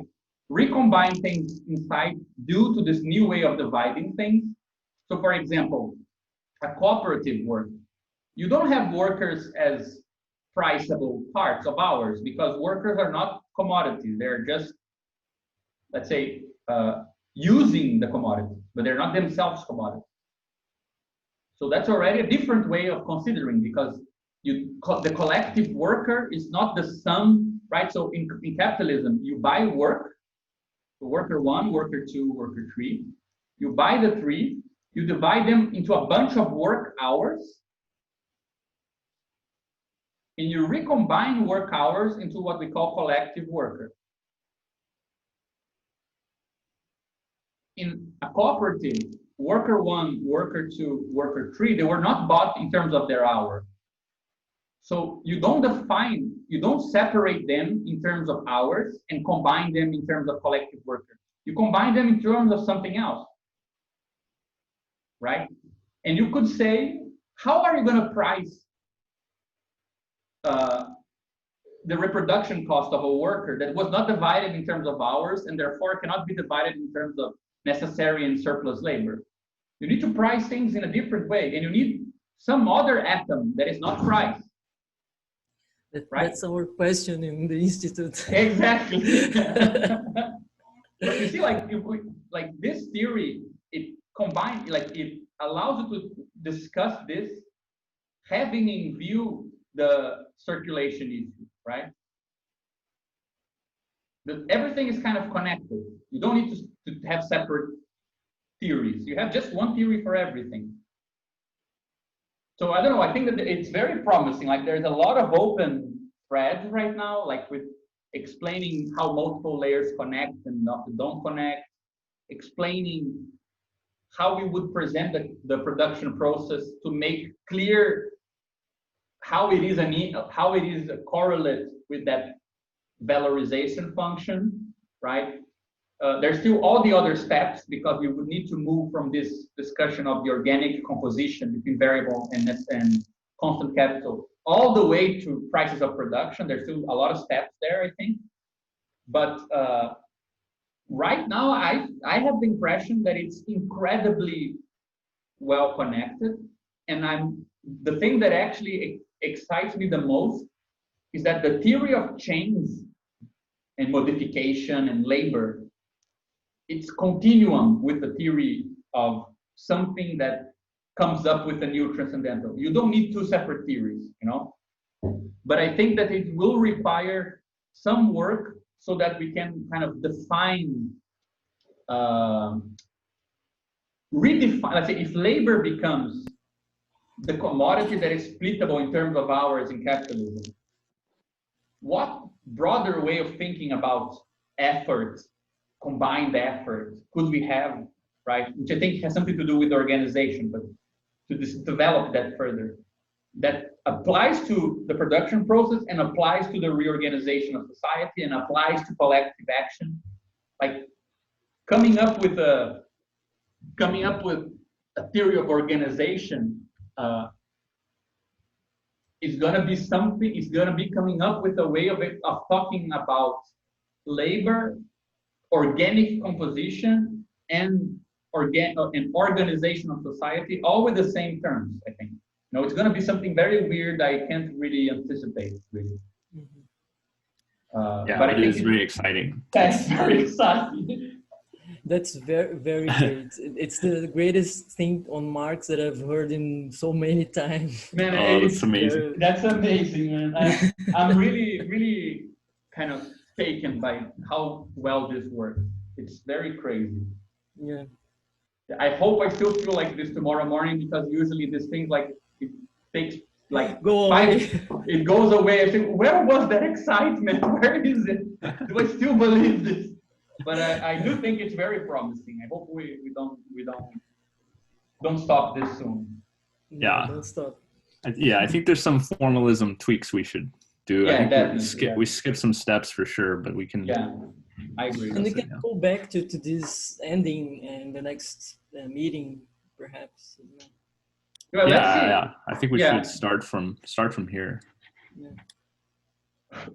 One thing that I think, that one step that I think is the next actual step is not the move from, because we actually haven't arrived at profit, like we're at capital, but we don't have capital's expression in money, which is profit, right? We don't have that move yet. An object, which is the incarnation of more money.